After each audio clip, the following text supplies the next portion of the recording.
Who were you waiting? Oh, Atlas. Cool. Yeah, I talked to him. He should be good to go. Cool. So What's yeah, up, guys?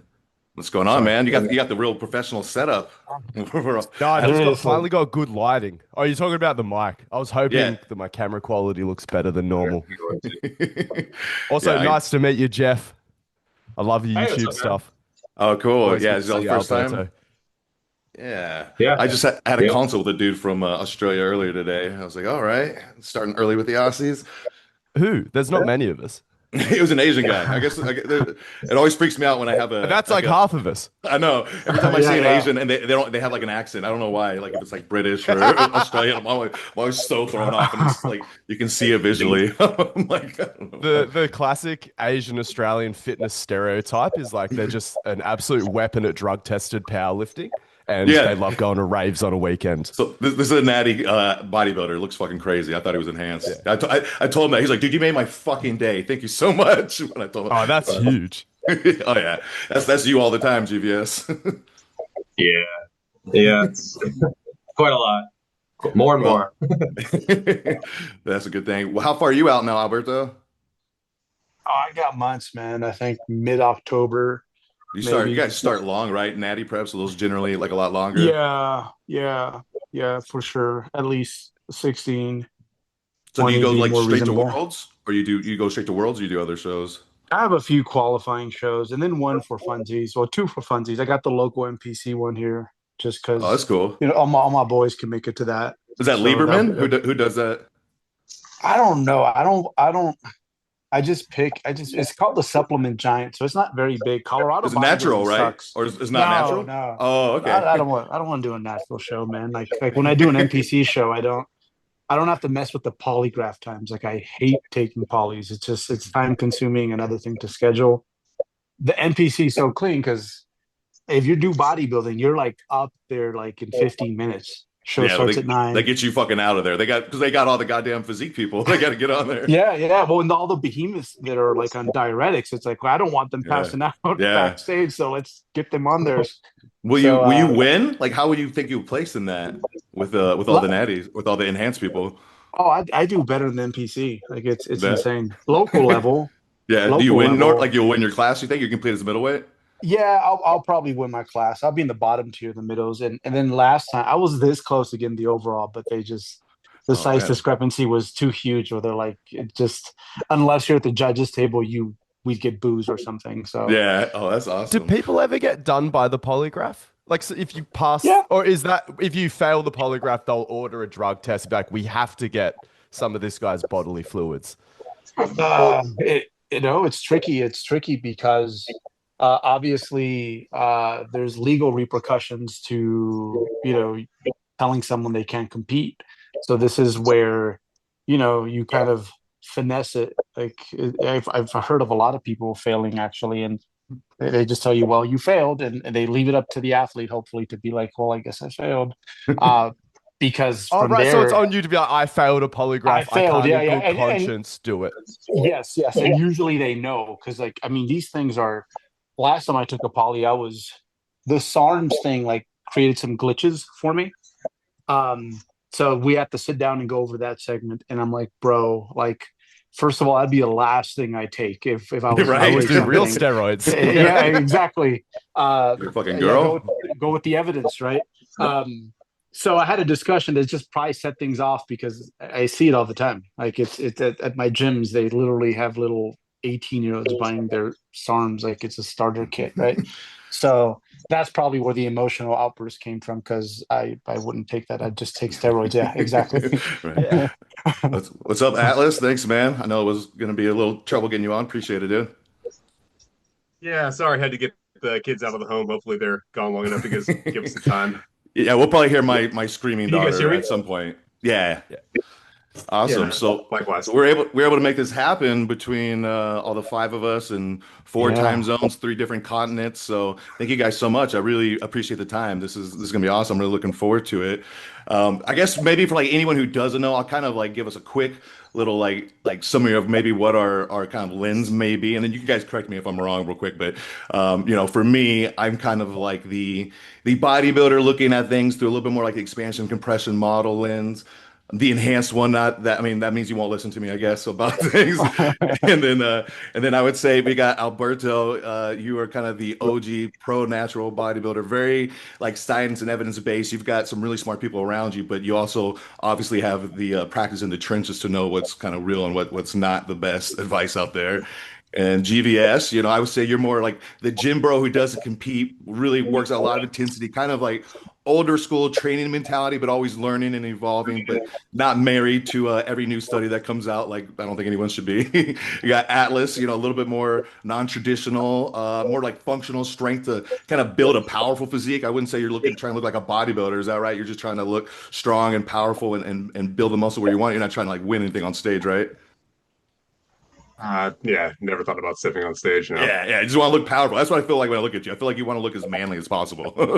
And then and then we got Angus, who, is not the And muscle twink guy. maxing. But it is like I guess your thing is kind of like being pretty good at everything, but not great at anything. Is that it? Kind of a jack of all Yeah, trades? general S&C, and I feel like also like spent so many of my years personal training with Gen Pop. Hopefully, provide like a little bit more of a Gen Pop lens as well. Nice, awesome. So hopefully that was somewhat accurate. So I think the first topic we should get into, and I don't know like a whole lot because I'm not like on the cutting edge of social media like some of you guys, but I just keep seeing so much of this low volume fatigue management stuff online where I guess a lot of it is like super low reps, a lot of minimal exercise selection, a lot of like thinking about fatigue management as far as like your setup for exercises that you're doing. Maybe GVS, can you dive into a little bit deeper to what the whole trend is that you're seeing, and then kind of give us your thoughts on it?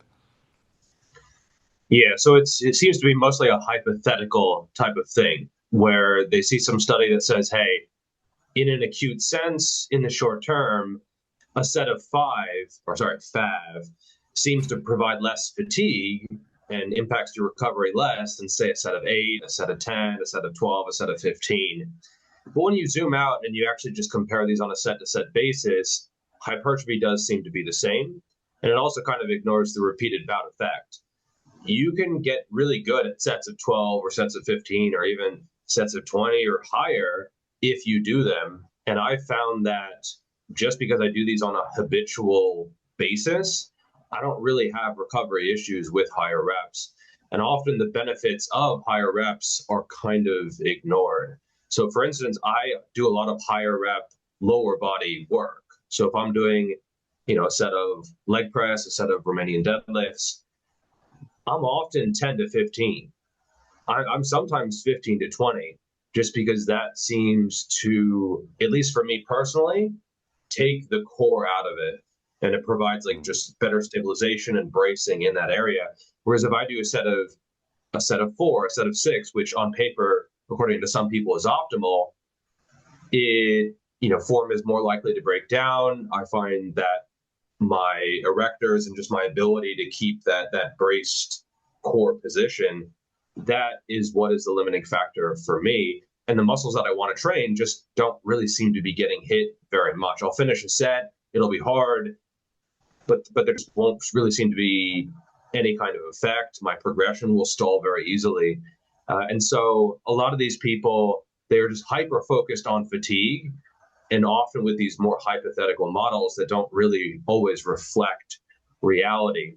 And so when someone's like, yeah, never do more than 6 reps or never do more than 8 reps, they're often ignoring a lot of the context, a lot of the individualization, a lot of the nuance.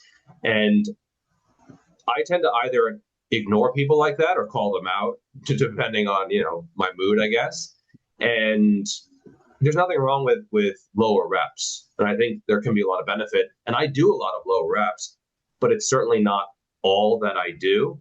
And often it's coupled with the low sets as well, right? So they're doing low reps for low fatigue. You would think, oh, maybe you can do a little bit more volume to compensate, right? Because you can fill up that fatigue bucket because each set is a little bit less fatigue.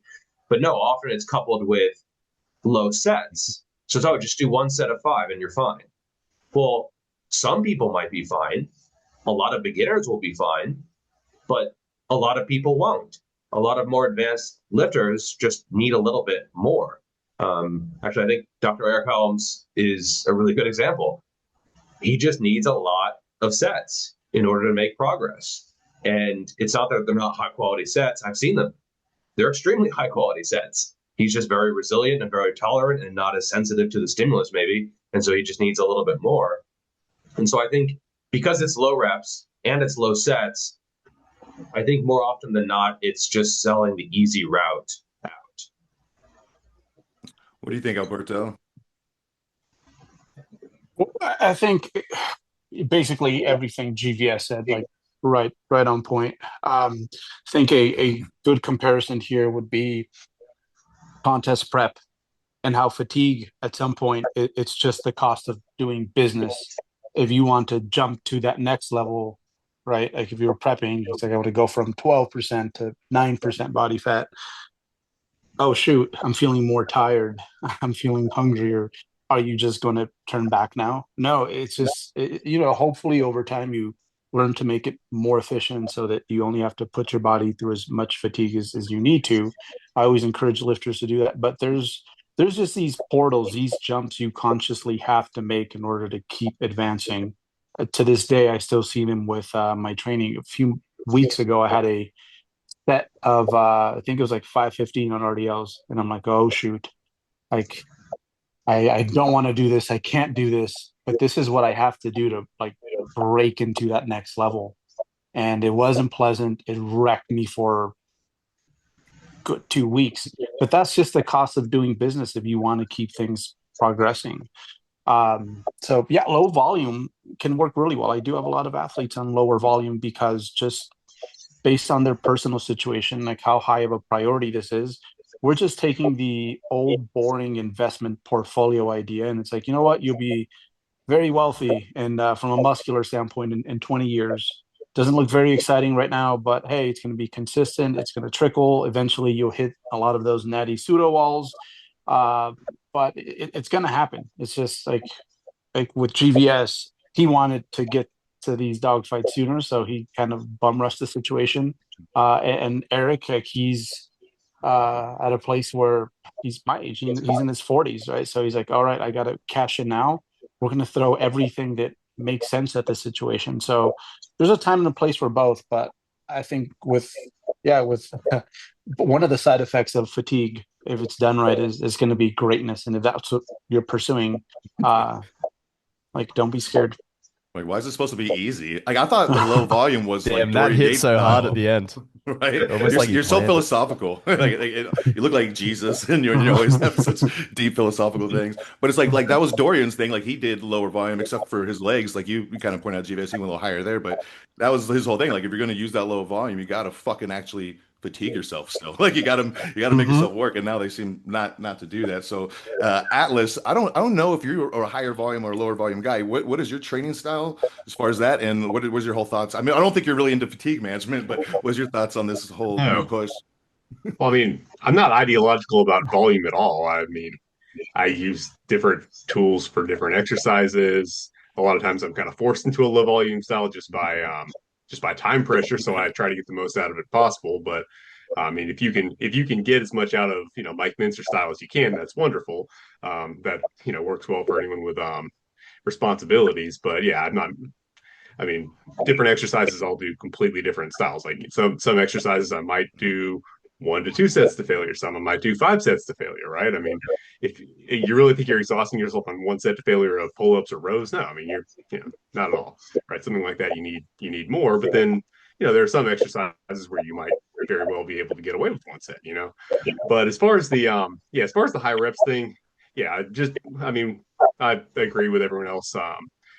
Sometimes you need higher reps, especially with certain exercises. There are some that I would just not be able to use. That'd be a tool that I just could not use without joint issues if I was trying to commit to it's no longer 4 to 8 reps, guys. It's now 4 to 6. I've seen some of these little zoomers out there now. That's going to be the main point that I'm going to get I've into. seen it But bumped anyway, down yeah, to 2 as well. yeah, you can't Might have you been can't rage bait, don't know. I mean, that's kind of what you have to do to be successful, especially if you have nothing else to offer, like a lot of these kids. But yeah, there are just a lot of exercises I would not be able to really get much out of unless I went to the higher rep range, either to allow myself to use the technique that I want to, or just joint pain. I mean, I would have made zero progress on my arm certainly for the last couple of years without like sets of 15 to 20. Because I mean, 4 to 6 on, yeah, no, that would I would have just, my elbows would not have been doing Yeah. that. But I think, I mean, honestly, what this is, like, they're not really. I don't think anyone's really afraid of fatigue. I honestly think that it's an excuse that they're using to use kind of new counterintuitive training techniques, because these are basically science-based people. These people, their ideology or their self-image, what they're the character they're playing on social media is based on being, science-based. So they need to have something different. It can't just be what the bros are doing. It's got to be something different. Fatigue management is kind of an excuse to do different stuff that maybe the bros aren't doing. It's an excuse to put out the rage bait that you have to put out there to succeed on social media in many cases. And I think this whole thing, like we see it, like I don't know if it was Paul Carter, Chris Beardsley, whatever, someone of that nature started like the 4 to 8 thing. But as with many subcultures that kind of organize themselves around an ideology, the ideology doesn't stay the same because then no one can gain status. So you have to kind of out angle the next guy. Look at kind of how communism takes over. You get like you have I mean, this happened in Russia. It happened in China, and now it's going very well. It looks like GVS has the best country of any of us. Now he's living in a stable, functioning country, and I'm looking over envious, like, God, like how did I end up in the dystopian? You just got to come south China? a little bit, man. Come down to Newport. Get out of LA. This will be a little bit better. I mean, it's all coming. That we export culture to the rest of the world, so it's all coming. But yeah, that was a really bad side to it. But yeah, it happens in every communist country. Like, people just, like, you have to up the ante on the ideology until you get to the point where the Khmer Rouge is, where they're executing anybody with glasses because they're dangerous intellectuals. And I think that's kind of what this is. If the rule is anything over 8 reps is a waste of time, well, then what are the young guns trying to make a name for themselves going to do? Anything over 6 reps is a waste of time, and just they just have to keep like up in the ante to try to like signal in group status, and it just ends in a very silly place. And I think that teaches more about humans than it does about rep ranges. So that's what I see it as. I just see it as more ideological, really, than Yeah. None of these kids are actually getting fatigued. None of them are tired. Yeah, they all look alike. Yeah, they all have glasses They and don't they're have all kids. 160 pounds. I don't know why. But real quick, before we get to you, Angus, like, one of the things I see a lot is like a really limited exercise selection, because you can hit the function of the joint or whatever if you hit this and that's it. Like, don't switch it up. This is all you need. Like, I've heard a lot of people saying all you need is leg extension for your fucking quads. It's like you can literally, like, that's not Tom Placid doesn't say that. There's literally videos of him saying leg extensions or don't do shit for your fucking quad. It's sweep. So it's like, what do you guys think about the limited kind of exercise selection and the kind of thought process that you only need like this one movement because it gets all the muscle actions in it? We can start back with UGVS real quick. We'll just cycle through this real fast. Yeah, it's a bit silly, and the body's a lot more complicated than people think. You might think, oh, the knee extension, the quads, you're hitting all the quads. Just do leg. It's just, but in reality, that's not really how it works. Especially if you're combining it with one set of 5 reps. I actually did not a hit piece. It's a bit harsh, but I signed up for this guy's newsletter because sometimes when I see bad content creators, I sign up for their newsletter, and oh man, there's some good stuff in there. He said, and the most recent email was how to build big legs in 1 rep per week. Not one set, just 1 rep. 1 set of 1 rep. I didn't click on the video that accompanied it. Maybe it's an isometric or something, but yeah, you got to be more and more ridiculous. And it is very clickable, like the one exercise you need for chest, or like the one back exercise. Really? The one back exercise?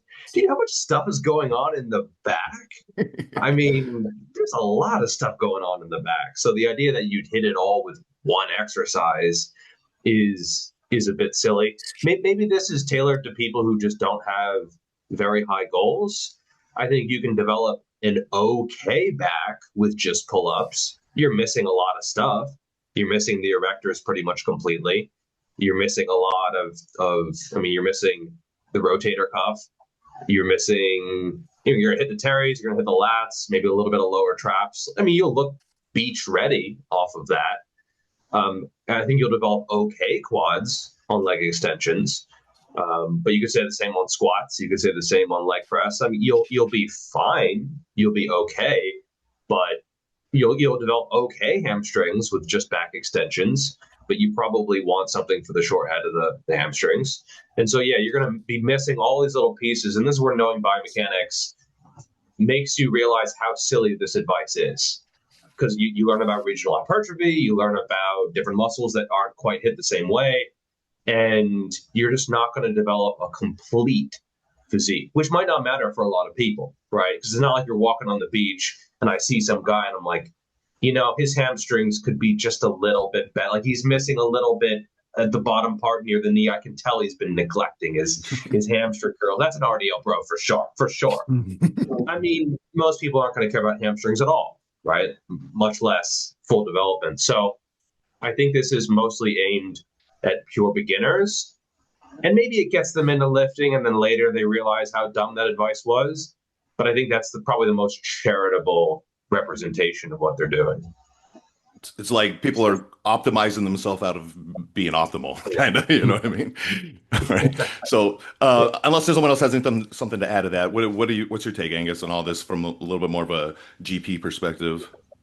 Yeah, I mean, like, pragmatically, I always end up doing lower volume, but that's because hypertrophy and strength training in the programs I write are competing in amongst other qualities. So like, that's why I was kind of excited when this became a theme on social media, but then like anything, it sort of spun out of control. And it's just really disappointing to see that like the most vocal people for this low reps, lower volume are like kids new to training with no responsibilities. Because again, coming from a personal trainer background, working with stressed out corporates where, 5 to 10 years ago, I really thought that the minimum amount of sets was quite higher than what it actually is. So it would have been really, really useful to understand. It's like, oh no, like 2 hard sets can do a lot for someone who's busy, who may just, their system may be experiencing a lot of stress. But then, and then even within my current context, doing like bit lower volume for the strength and hypertrophy, and then also entertaining some lower rep stuff these days just to sort of try it out. I'm a skinny little bastard and I need a gym pin now, and I'm just like, fuck, like what are we doing here? So especially with the combination of low volume, low reps and machine-based training, like unless you're working in a joint that just has super heavy stacks, just practically it becomes a pain in the ass. This idea that fatigue is purely a biological thing is completely nonsense as well. Like I am so much more emotionally attached to my 5RM and then by extension of that 4RM, 3RM, 2RM and 1RM as well. So it's like there's so much psychological arousal to have continued success at those weights where I feel like you can settle into, some higher rep stuff and like I said, just practically it sort of seems to have its place. Also, and again, I am a big advocate for minimum effective dose, being that whenever I've audited people's programs, I find that they're typically doing quite a bit and it's quality that needs to be driven up. Having said that, after working recently online with some quite weaker and less experienced lifters, I just think sometimes they need sets and reps just to get some work done. And whether that's learning movements or learning how to create a stimulus, like, yeah, I had a couple of people embarrassingly start their weightlifting journey with me and probably was a little much slower than what I would have liked. I was like, man, where are these newbie gains? And then I just sort of reflected on my application of minimum effective dose for the real newbie sort of people. Yeah, I think there's a huge skill acquisition component to it, like you said, for the new people. It's like obviously from my lens, there's way more compression that's going to happen automatically when you're just going heavy. But it's just axial compression. Yeah. And then when you're brand new, it's like, yeah, you're not going to have the skill to get your posterior thorax to expand when you're lowering the bar on a bench press, and you're just going to try to get that weight up for those low reps. So like it's like anything, right? Like I do think we're all in agreement that low volume can be a really effective strategy, but I also just don't think it's fucking fun. Like I like doing intensity techniques. I like doing high volume and like it's not always about what's optimal, because no one fucking knows. Like you can optimize yourself to death and you still probably won't get as good as results as the gym bro who's just having fun. So anything else at all to add to that before we move on to the next one?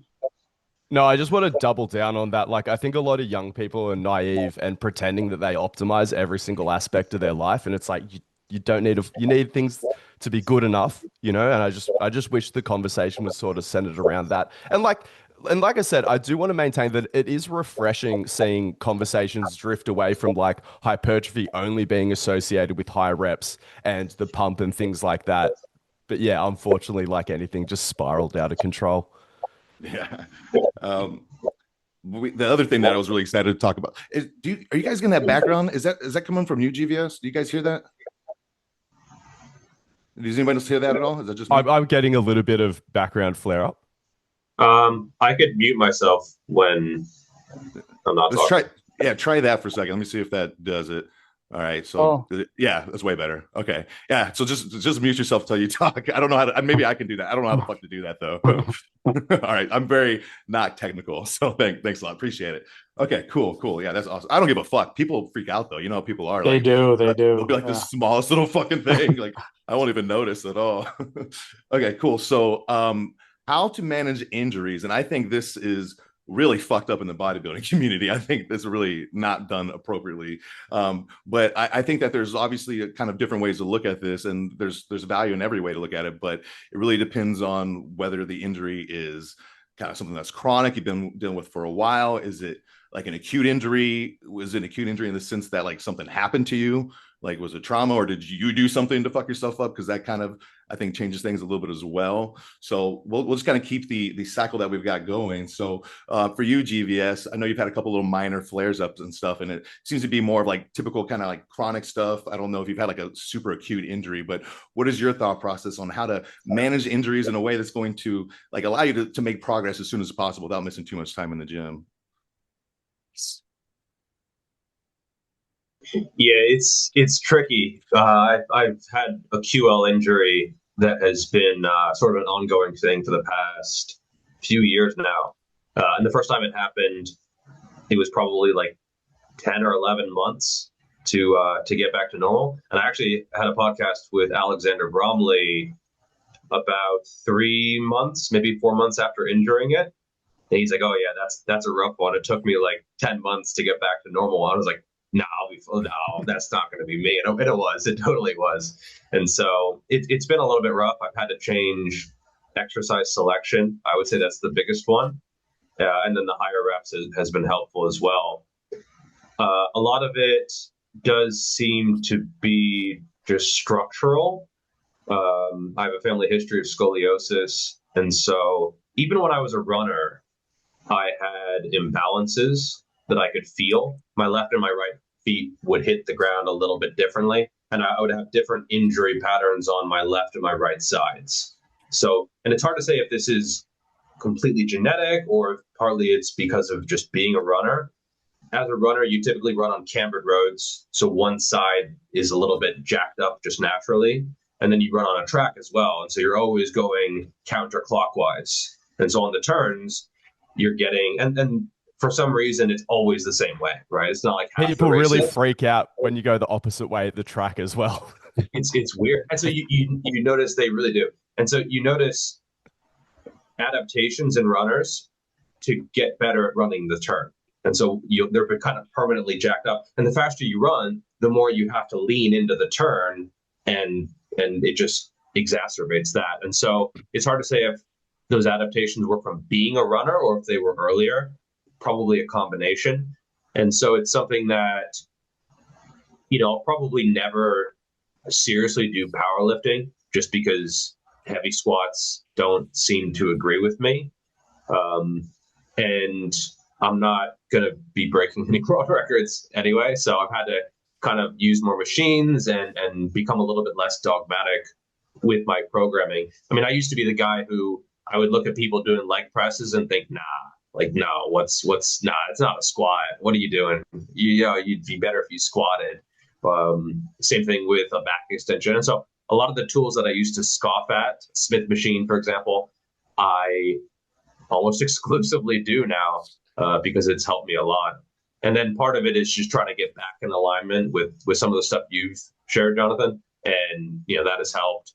But it is an ongoing process, and it can be a little bit frustrating at times. And a lot of it is not getting greedy and not getting too attached to the numbers. Too neurotic too. Yeah. Oh yeah. And so yeah, I've had to be like a lot more patient, and I can still make progress. It's just been maybe a little bit slower for lower body stuff, and I've had to sometimes kind of step back, especially from those numbers, and just give myself the time to get back in alignment and start moving in a better way.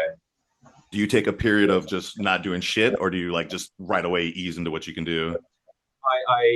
I've had times where I was a little bit too conservative. Like part of the reason why it took 10, 11 months the first time is that it freaks you out, right? The first time I could barely walk. I could barely get out of bed. I mean, I couldn't roll over in bed, right? Because when you roll over in bed, you kind of have to sort of shift around, and that was a no. So I had to like kind of try to prop myself, like getting into a chair, getting out of a chair, even bending down. I mean, I developed so many weird habits where even to bend down and pick something up, I still put my hand on my knee a lot of the times because that's what I had to do for months and months. And so maybe I was a little bit too conservative with things, but I also was kind of frustrated with re-injuring myself every few weeks. But I also think there's an argument for doing what you can and really try to push that recovery. And that's an experience thing, right? Beginners and intermediates, often they've never recovered from an injury. They've always been the best they've ever been. And so they just don't have that skill set at all. And it is a skill set, and it's something that you kind of have to learn through experience, even if that experience really sucks. Yeah, definitely. Alberto, like for you, how do you approach injuries? Whether you probably get more like the bodybuilding kind of stuff. Have you ever had a real acute injury you've ever had to deal with? Yeah, and this isn't too much my area. I usually just outsource to people I trust, which is refreshing that we have these people now. I did have a very, for what I had experienced up until that point, serious injury at some point. It was like back in 2008, and I just remember trying to get help from especially GVS, local sorry. experts. Can you mute yourself, GVS? Sorry. My bad. Sorry, Alberto.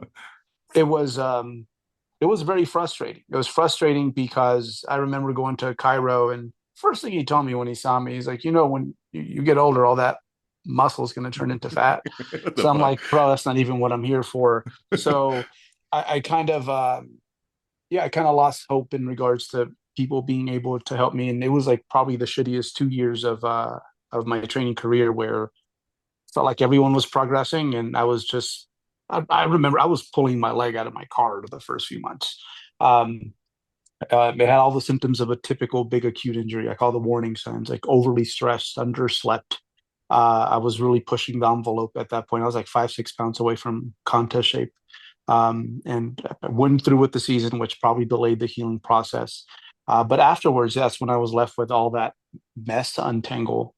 And I just think of my mindset when it happened then compared to like what it is now, and not just that big injury, but whenever something happened, like the way I would think about it, because there wasn't a whole lot of good resources, was, oh, it's kind of the end of the world. My training is going to just blow for that. I lost this year or whatever, right?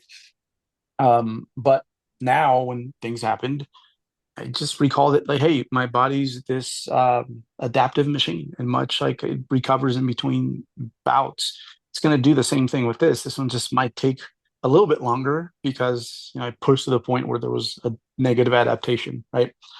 And that's where I think for especially bodybuilders, it's probably in your best interest to just understand what bodybuilder first aid looks like, which back, when I was in my early 20s, I was like, oh, well, you hurt your back. Looks like you're done with squats.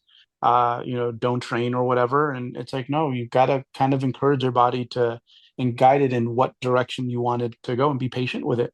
So when it comes to injuries, I think that's the one thing that was really good that we got from Kelly Starrett. Like when he had his Supple Leopard book, was like the hey, like you can't cover everything on your own, but there's a lot more than you think you can do. So much like GVS said, it's like, well, what can I do, right? I've known guys that one of my athletes, he hurt his upper back, and he took it upon himself to just not train for 6 months. I'm like, bro, could you have sat on a leg extension and just kicked your legs forward? Um, so so yeah, it's just if you're pushing hard at some point, something's going to come up, and if anything, it's going to enhance your training going forward because you're going to figure some things out through getting some things wrong.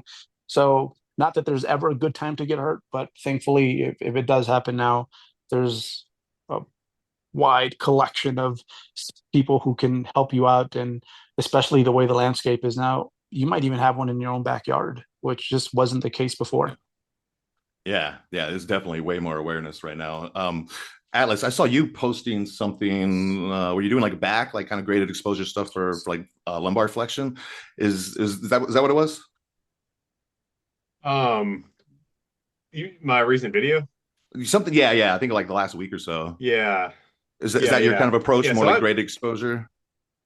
yes, I mean I've had the I'm assuming it's the same QL issue that GVS is talking about. I've never gone to a PT or anything, but I don't have any like radiating or like tingling or like weirdness that makes it seem like it's a disc things. And it kind of feels like, it's kind of attaching in like kind of on the sides where that would be kind of tying into like side to side. So I'm assuming it's the same QL thing. Yeah, I've had that so many times at this point.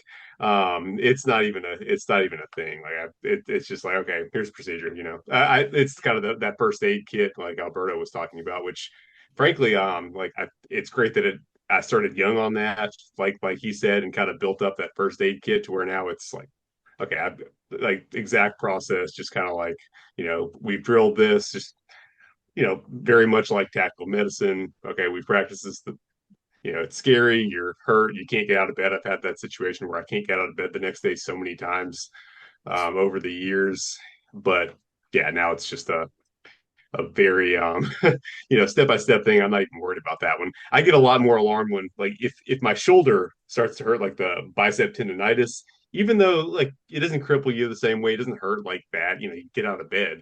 It's like, oh man, this is going to be a long one because I have that pop in my back and I can't walk the next day. Okay, fine, I'm good in 2 weeks. I know the process where that's no problem. But my shoulder, oh man, now this is gonna be such a pain in the ass, even though it barely hurts. But I'll just go through exactly what I do. Not that everyone should do the exact same thing, but yeah, I got that first like pop, and you can't walk the next day. And God, it was in college, like when I first started lifting on like a stack loaded leg press of all things, because back in the day you heard lift with your legs, not your back. So I was trying to train my legs without training my back because I knew I had to train my legs, but I thought I was supposed to not train my back. So I managed to somehow pop it on the leg press, the stack leg press of all things. I thought I was done for the rest of my life, like because this is back in what it would have been around like 2007, 2000, maybe 2008, kind of exactly the same time frame you were talking about.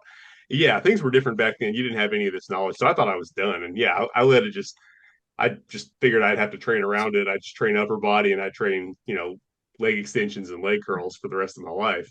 Because, you didn't have that information at that time, right? And then eventually I was just like, you know what? I'm already injured.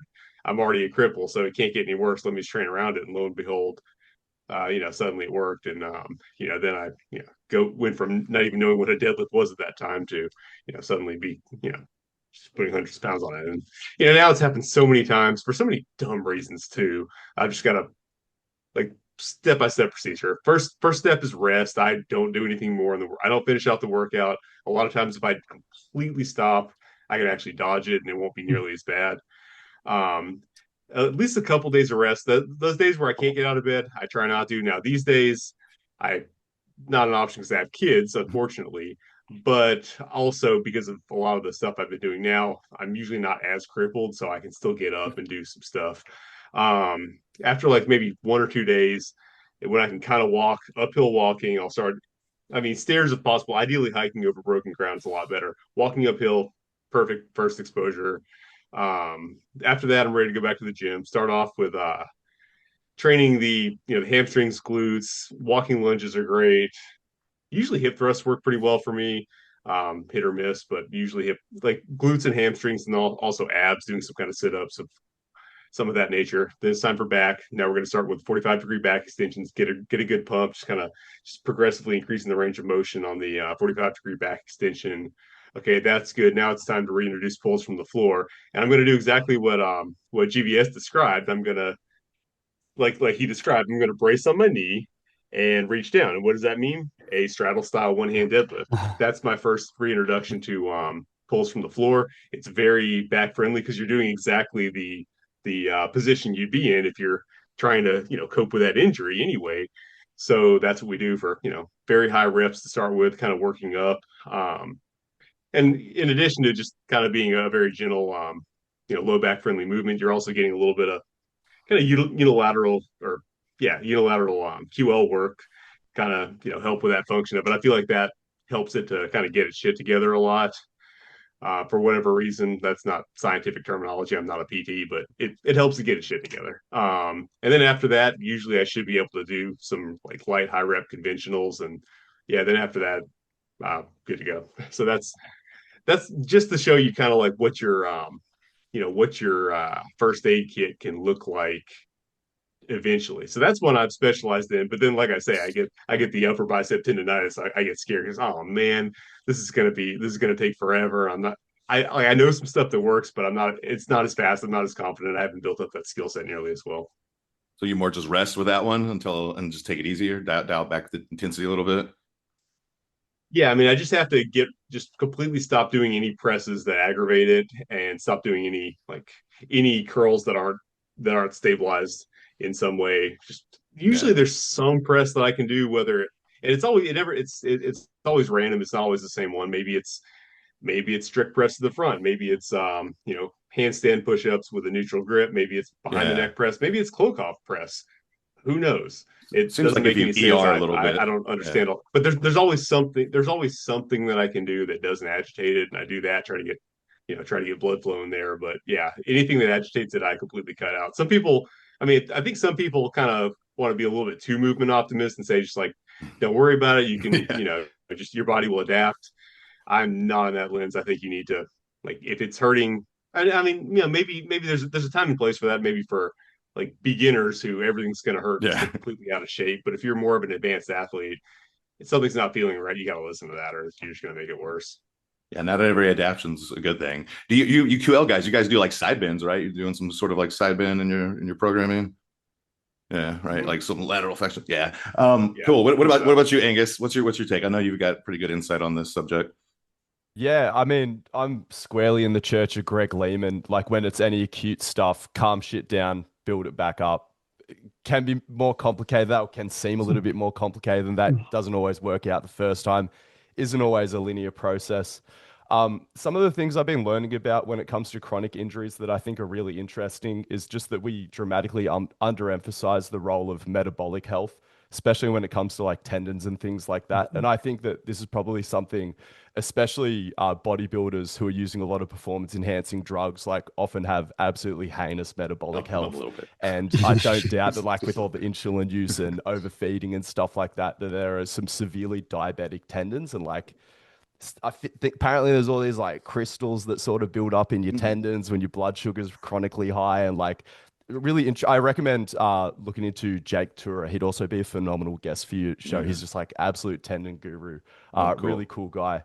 And I actually had someone come up to me in the gym the other day. They're like, oh, I watched your video on load management. I've had a bit of a dicky back, but I'm still getting like a lot of flare-ups. But he's like, I feel like I'm pretty intelligent about the way that I build myself up into the gym. But I know this guy's a bit of a savage. He loves to wrestle. He loves to do MMA as well. And I just sort of talked to you. I'm like, what do you like when you're not training? Like, what's your step count like? Because I think this guy, I sort of suspected that he's like ripping and tearing in an MMA class or ripping and tearing in the gym and then just sitting on his ass and watching YouTube outside of that. And I think that this is very common for people who train. Like, they're not actually obese, but when they're not in that 1 or 2 hours that they're in the gym every day, all their life outside of that, they essentially live like a morbidly obese person. And I want to give it a shout out to David Gray because one of the best Yeah. pieces of advice he's ever given is like, the best thing you can do for a chronic back injury is get a dog. Probably because it just improves your overall quality of life, but it's going to get you out of the house walking it. And because I really love giving a step count as a prescription for people with chronic back issues.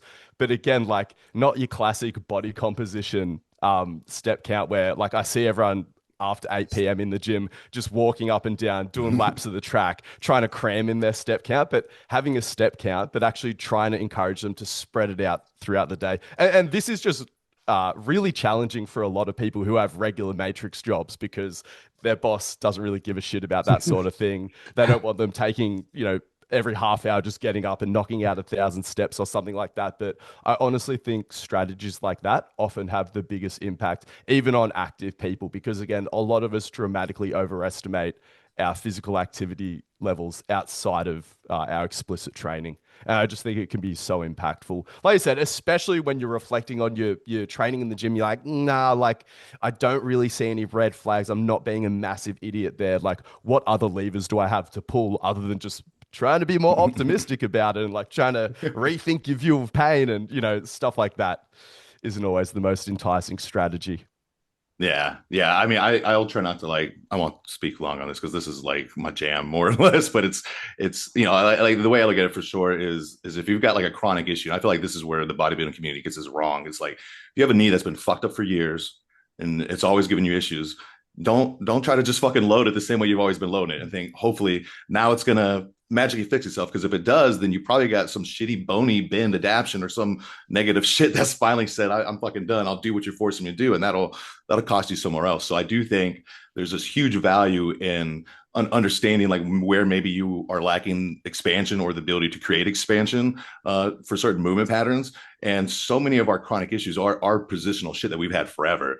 Like I got diagnosed with scoliosis too when I was a kid, and I had a couple minor things that were just there for years. And then as soon as I kind of understood if I can get my pelvis to closely tip on this left side and I can kind of get the ilium to IR by doing a couple of drills, like now my femur is in a position where, I had an injury, so I had less room for error, but now I'm in a position where I'm not like limited at all. And I'll do that all the time with clients who maybe had a bad injury, but it's been years and they just haven't really adjusted their ability to create that expansion where needed. And it's like something that's been bugging you. Like sometimes it's a fix right away. Even if sometimes if it's an acute injury too, if you're aware of it, it could be totally positional. If it's something like your back, like I've fucked my back so bad to the point where I was like you, like I'm crawling.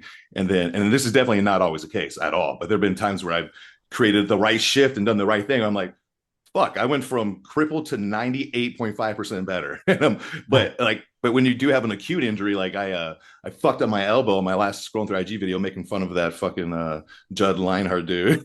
And like, it's like on that. Okay, well, I mean, that's not so much of a positional issue. My rib cage and stuff isn't really the problem there. So I'm going to do like acute, like loaded in range isometrics. The FRC style approach is kind of more for that kind of thing when you're trying to get that afferent efferent flow back to something that you lost a little bit. So I think like the load management, the building the tolerance is really good if it's an acute thing and your axial skeleton's in a good spot. Then start doing that. But I think so many people just like, hey, if I just push through this and I just, keep sucking it up, it'll get better. Even if I do a little lighter and it hurts a little less, it's like you could be creating more compression and more fucked up issues. It just hurts less. So that's I feel my like little as well, spiel on that. like even through that load management lens, having movement options is good. And I know compensations can be a dirty word depending on your perspective in the compression, expansion, or PRI crowd, but it's literally our ability to compensate that makes us uniquely human. And that's what's helped us survive. And you see so many people where they have one movement strategy for everything. And again, a lot of movement optimists, they're like, no, it's fine to use your back. And I'm like, yeah, but try not to use it for like fucking everything. Otherwise, you will have a very finite ability to tolerate load because it only goes through one pathway. Whereas, just being able to share load through your overall programming, whether it's through exercise selection, different forms of physical activity, or just changing the way that you approach certain movements, like I said, not having that one axial strategy for everything can just be so liberating for so many people. And also to what you said, Jonathan, like getting someone who's just had chronic issues for ages to have a different movement experience, like that can be quite something for people as well. Just like change their perception of their own body, I think. Yeah, and if you're a trainer or you're training people, like that's a huge value builder there. So kind of along the same lines, like so to prevent injuries, are you guys doing any kind of like mobility training? We talked about the movement variability, and that's my big thing is in the programming, like you hit it right on the head, Angus, is like a lot of people's like say that take their pelvis, for example. It doesn't change the fucking shape at all. They squat, they hinge, it's all the same. It's in that kind of compressed like kind of ER representation. There's no real IR occurring. And some people can think they're super mobile because maybe they got really good back extension and back flexion, but your pelvis doesn't fucking move. That's not mobile. So I think a lot of people don't look at it through that lens. And that's one of the things where I hope some of the industry ends up changing a little bit, looking at shape changes more than just muscle functions and kind of dead guy anatomy. But what are some other ways that you guys kind of either do like mobility programming separate from your workouts, or how do you try to make sure that you stay healthy and aren't getting injured as you're pushing yourself hard in the gym, GVS? We can go through this pretty quick, kind of piggies back on the last one. Yeah, so I'm a lot more in tune with my body now than say 3 or 4 years ago because I've had to be. So before, I mean, I look back at some of my sets. Actually, when you initially critiqued me, I don't know, a year ago, I forget how long it was. I was kind of nodding along because you were looking at old footage of me squatting and doing pulls and stuff. And I was like, yep, he's 100% spot on. And I was able to kind of remove myself from that criticism because it was old footage. Whereas I think if I was in the moment, I'd be like, nah, fuck this guy. Well, what is this guy? Turn over. Oh, fun. Screw this guy. Nah, because it's hard to separate yourself when you just did that set, or when you're doing that set, or when you just posted that set, right? Especially when you're in the fitness industry, it's hard. It's hard because people look up to you and they support you, and it's easy to get in this bubble and say, oh, I'm doing everything right, or I know exactly about everything, because people will look to you to be that guru, and you kind of have to actively say, no, chill. I mean, I've had people say, oh, I unfollowed everyone in the fitness industry except for you. And some people's reaction would be like, oh, hell yeah, I got another one, buy my shit, whatever, right? My reaction is like, no, what are you doing? That's not, I don't know everything. I'm still learning about a lot of stuff. And so because it was old footage, I was kind of nodding along with what you were saying, because a few months after that was when I hurt my QL for the first time, right? Like I had pictures of me squatting low bar. My legs are pointed one way and my torso is 15 degrees or more pointed the other direction. And I'm kind of doing like a single leg squat, like a B stance type of stuff. And you can get away with that sometimes, but man, eventually it catches up. I mean, I remember seeing Klokov do deadlifts or clean pulls where one foot was in front of the other.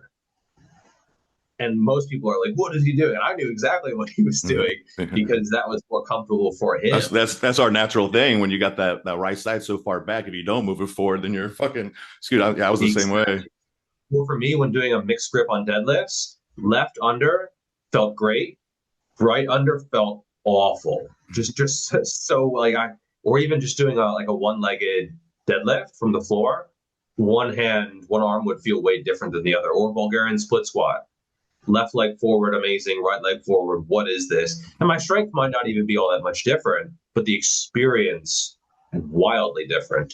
And so it has been a bit of a process, and I'm certainly still learning, but I've gotten way better with knowing what I need on that day, and also kind of dodging bullets, because you need to do the reps, but sometimes not doing the reps is actually the best possible strategy if you can feel that you're not moving in the way that you want to move. Like Alberto, you've said, oh, you don't want to feel like you're fighting your body. You just want to feel like you're fighting the weight.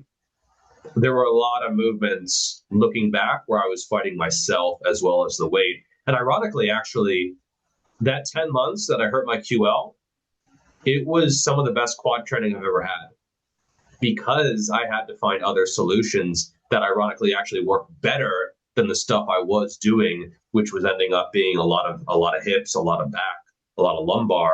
And I wasn't actually training my quads as well as I could have with the movements that I didn't know I could do, that I was only going to do because I couldn't do the stuff that I thought was better, but was actually worse. Yeah. What about you, Alberto? Are you doing any specific mobility training for yourself?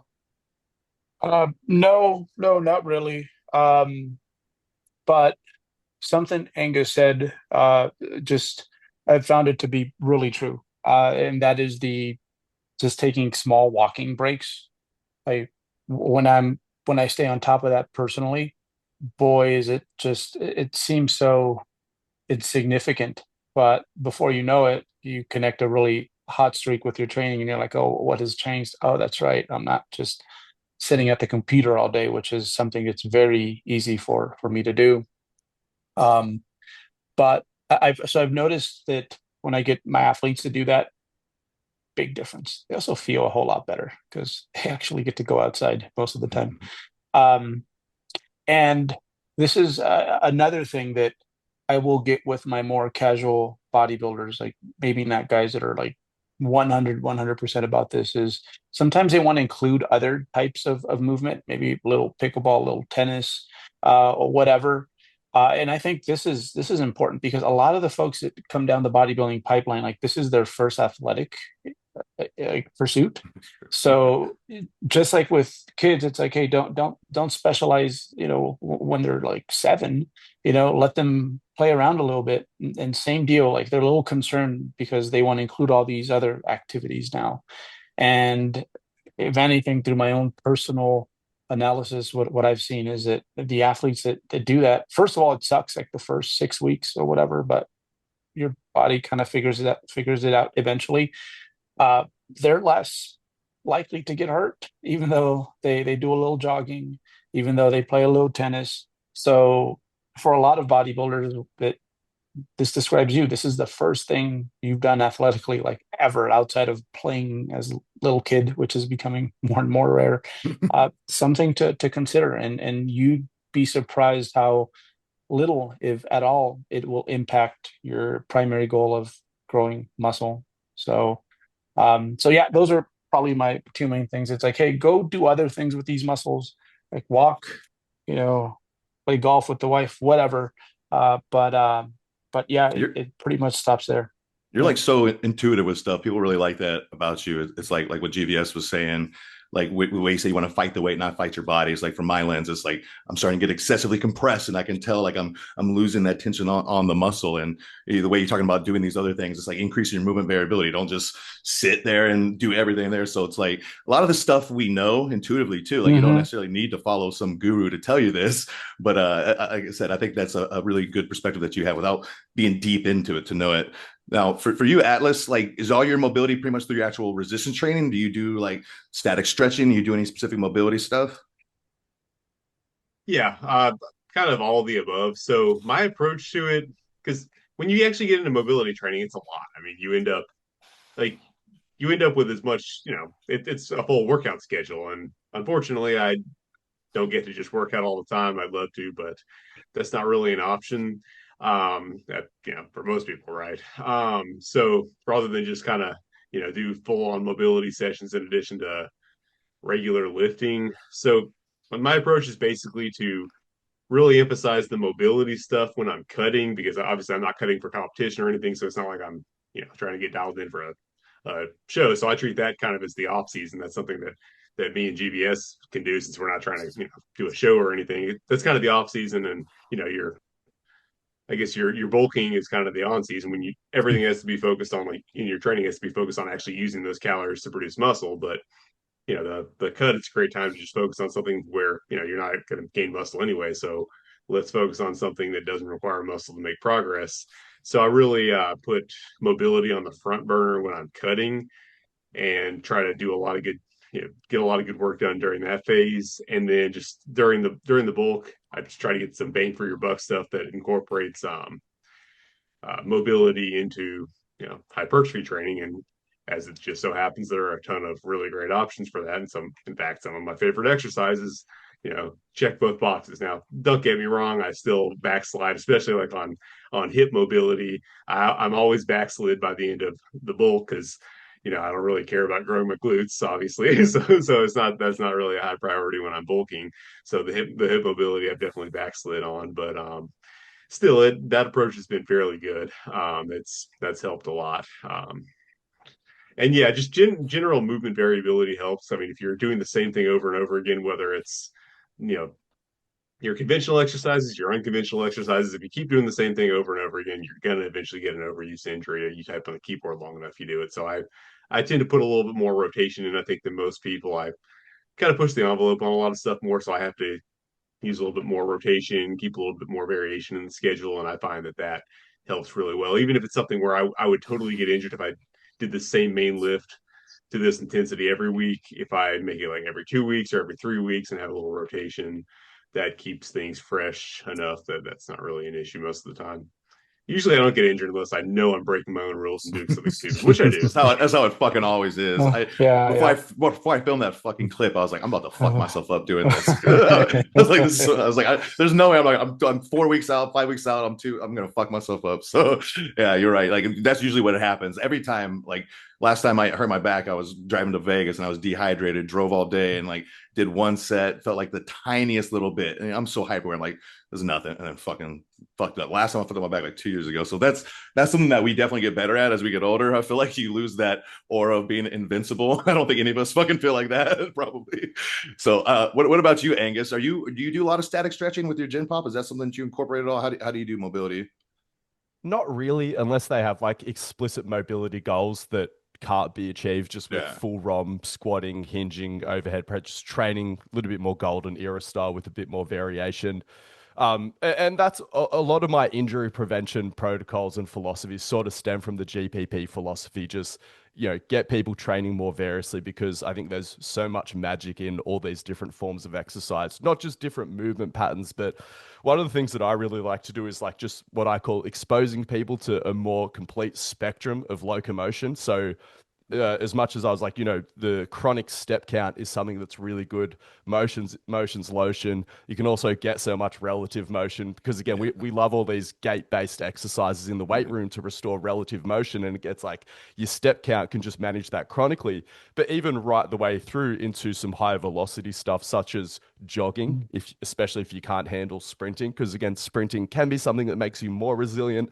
It can also just completely rip your hamstring off the bone if you sort of throw yourself into it. But again, just slowly building people up to that more complete full spectrum exposure of locomotion to the point where they can handle some high velocity stuff, if not actual high speed running, like getting in like locomotive plyometrics and things like that. I just think can be so helpful, especially for that like viscoelastic tissues, which you have so many in our body that just respond a little bit differently if you're moving at different velocities, and especially in an optimal age of bodybuilding where people like move one way, don't swing your fucking weights. Like, nah, swing. You don't have to swing your weights, but maybe at least swing your body around occasionally. And I think so many of those things can be just as preventative and resilience building as how we view strength training, which, because again, when people talk about how good deadlifts are for your back and things like that, I'm like, yes and no. Like, I don't know, like kind of goes both ways, right? Like if you're not doing any strength training, oh man, deadlifts are going to make your back so much more resilient.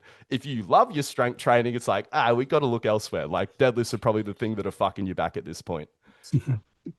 Yeah, I think like most people that like we talked about on this, most people aren't looking, if they're coming to us to really, well, I mean, mine are looking to improve their pain, but no one's looking to get like huge ranges of motion improvements. But what my whole approach is like, I think it's really beneficial if you know your kind of like your set point, like whether like say you could use range of motion tests or you could do like certain poses as a bodybuilder or certain even body weight exercises, but you kind of know your baseline of where you feel good and your body can do everything you want.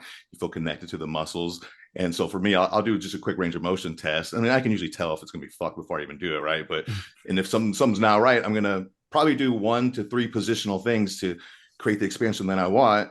And then I'm going to just do 1 or 2 exercises to start reinforcing that as part of the warm up. So a lot of people that first jump into some of my shit, like, and if you are fucked up, sometimes you do got to do a lot more. You have to take out some external volume in the beginning sometimes. But once you really know your body and you're running all cylinders, like 5 to 8 minutes warm up and then 8 to 10 minutes of actually working out as a warm up. I think that's what I need, but you just got to be really specific with it. Like for you, GVS, you would do some of the same shit that I do, where it's like I'm really biasing like more right ER on that leg. I'm trying to get like late propulsive strategies on that side because we're so crooked in there. And then on the left, I would maybe do the exact opposite, get more early before I do my bilateral moves to get me a little better spot. But yeah, that's pretty much just my approach, and it works good unless you got to do something that's outside your range. Like I fucked myself up, so it's like sometimes you do want to give yourself a little cushion if you're doing stuff other than bodybuilding. If you aren't just like a fucking nerd like me and you actually do athletic stuff, probably want to give yourself a little bit of a cushion, and maybe that's where some FRC type of shit could come into play. But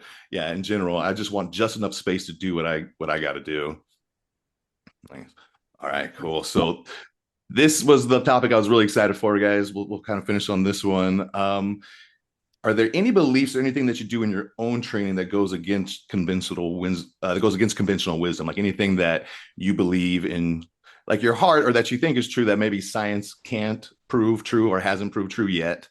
So I'll start with you, GVS. What are your thoughts on this? Something that you do that maybe not be optimal? I would say probably being a bigger believer in failure than maybe the literature would support. Just because personally I've done sort of power building and kept reps in reserve.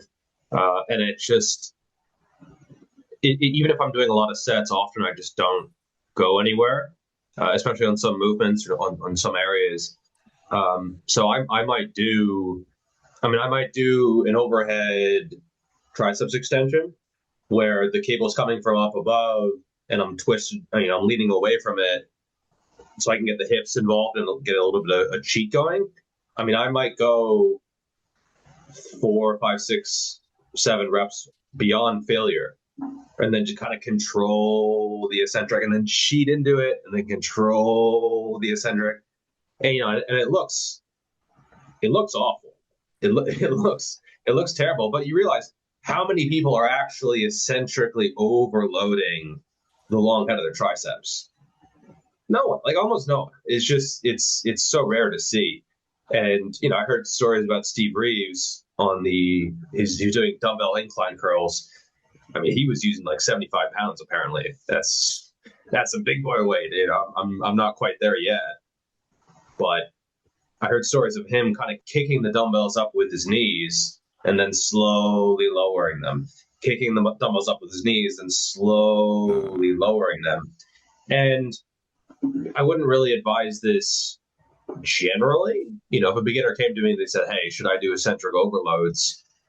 I don't know. Or on some other movements, if someone wants to increase their deadlift, eccentric overloads. I've heard some guys do that, but I think on some movements, as long as your joints are healthy or you're in a good spot and you're moving well and you're in alignment, I think that kind of eccentric overloaded stuff, maybe not with a weight that's more than your 1 rep max. Like, would I kick up the 100-pound dumbbells and try to lower those on an incline dumbbell curl? I think risk to reward, that does not make any sense. That's just, that's the kind of thing where you look back and you're like, yeah, that was dumb.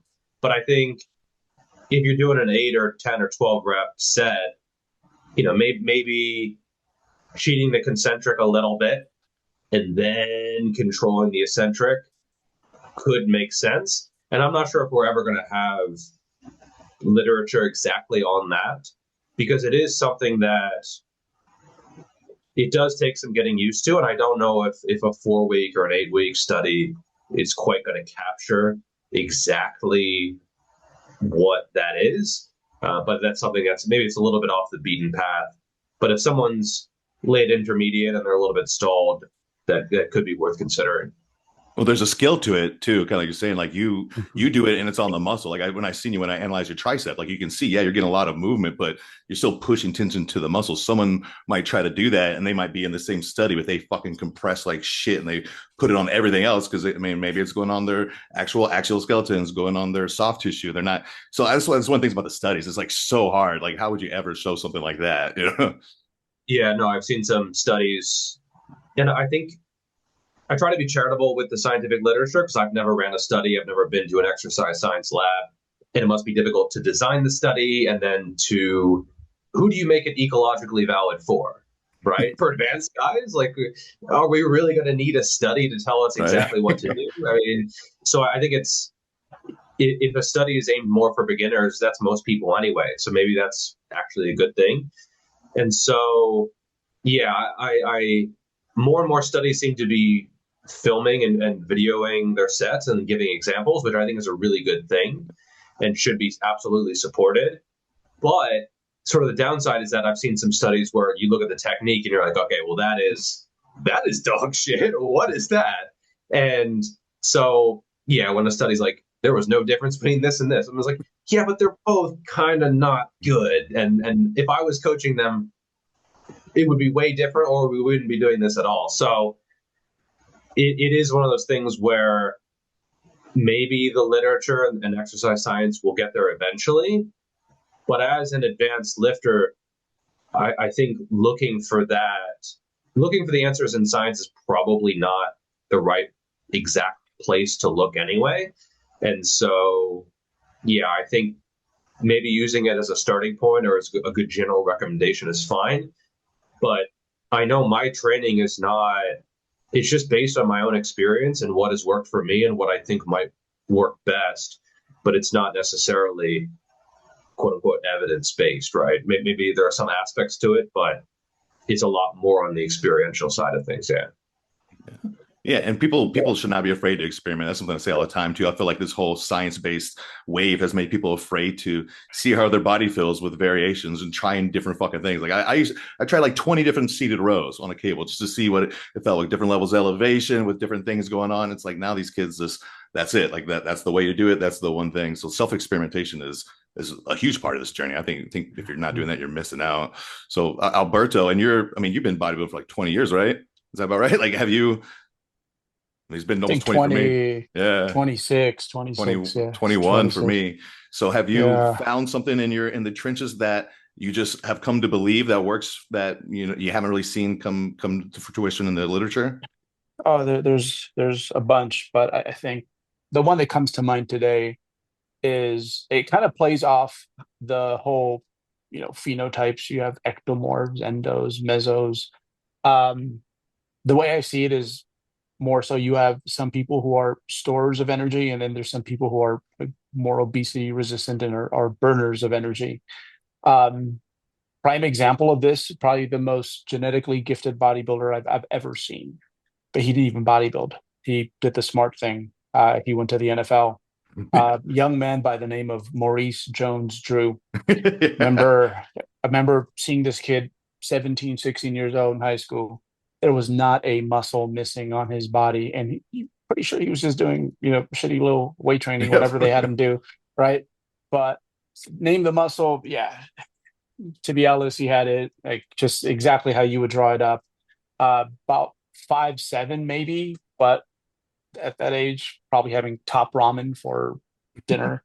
Like 190 pounds chiseled, right? So way beyond the 25 FFMI, right? But he's a storer. Like if you look at him now, he's retired, and he's a little ball. Like he's probably pushing 300 pounds. Oh shit! I gotta check it out. Yeah. I'm So on Google Images now. It's insane. and I have that picture of him at 16, and it's insane. It's insane. Like there's not a muscle missing on the kid. So when you classify people into these groups, like what happens is certain people, their bodies are just very, again, they'll put on weight very easily, but they also put on muscle very well. So protein intake and calories, they can be a little bit lower. But when you have burners of energy, one thing I've noticed, especially during gaining phases, and I've found common ground with some coaches. Cliff Wilson comes to mind. That, and this is counterintuitive, when you are gaining, storing, it helps these people who are more burners of energy to perhaps play with higher than recommended protein intakes. So I literally make the bottom end of that like 1.5 grams. But with a few people, it does not work for everyone. It's again, those folks that if they stop tracking, if they stop lifting, like they would be losing weight. I'm actually a candidate for that because I strongly believe if I wasn't lifting or took care of my diet, I'd probably be 140 pounds. Um, so for me, my protein intake's actually higher when I'm trying to accrue lean body mass in the off season. And then when I start a diet, at least during the opening rounds, it's actually lower. It's lower because muscle's not in jeopardy, and then I'll like taper back up towards the end once your body does start to build a sweet tooth. So, but the general consensus there is that sometimes for people who again are burners of energy, those people who it's like I just gave you more calories, and what are you doing running around the table after every bite? Like those sort of folks, they tend to do better with slightly higher protein intake. And the symptoms I like to look for, first one is actually better digestion, which makes sense because the GI tract has the most turnover in the human body. A lot of our government recommended protein recommendations are based around that organ. It's working all day, right? So all of a sudden you give them this extra protein intake and the exact opposite of what you would assume would happen happens. They're like, I'm feeling better. I'm more regular. I feel less bloated.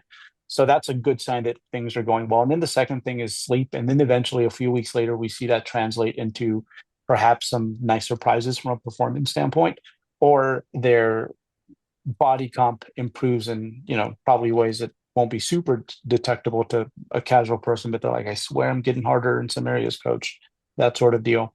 But so yeah, I will drive protein intakes a little bit higher than what the literature recommends. Although it's kind of closing the window there, but it just makes sense to me because it just does. It's going to be very similar to volume, where yeah, as you drive it up, you're getting less and less. But if it's right for you and it's worth it to you, keep going. And I think it's kind of the same way with protein. It's a similar relationship, but I still do think we're at a time and place where if I were to tell a casual evidence-based bro that, they'd be like, no, we only need, I don't know, 0.82 or whatever they learned last, right? So yeah, that's probably the most frequent one I use with my skinny guys. With a store, do you have to do the inverse at all, or do you do anything different with them for like a Oh, so diet those guys base? they're insane. Yeah, I had an athlete a few years back. He was 14. I think when he was 14, he was like 200 pounds, can bench press 400 pounds, ended up wrestling D1 and bulked up to 290 as a natural and actually had abs. Um, so it was just crazy because we were similar-ish heights. He was maybe an inch and a half taller, but I'm like, this is so wild, bro. Like you emaciated is 190 pounds. Like when we're part of the same species, right? So yeah, with stores of energy, it's crazy. Sometimes like deep into a prep, you need to cut some calories. It's like, where will it come from? You can take away some protein and they're going to be just fine. Do you ever try to fast with them or anything like that at all? Like short period? No, but I give athletes a lot of autonomy when it comes to the digging phase. So sometimes you could have a caloric variance that's like 600, and it's like, hey, you feel open, like strike. It's like, hey, the kids are acting right, recovery's good, sleeps Yeah. well, you're not hungry, go for it.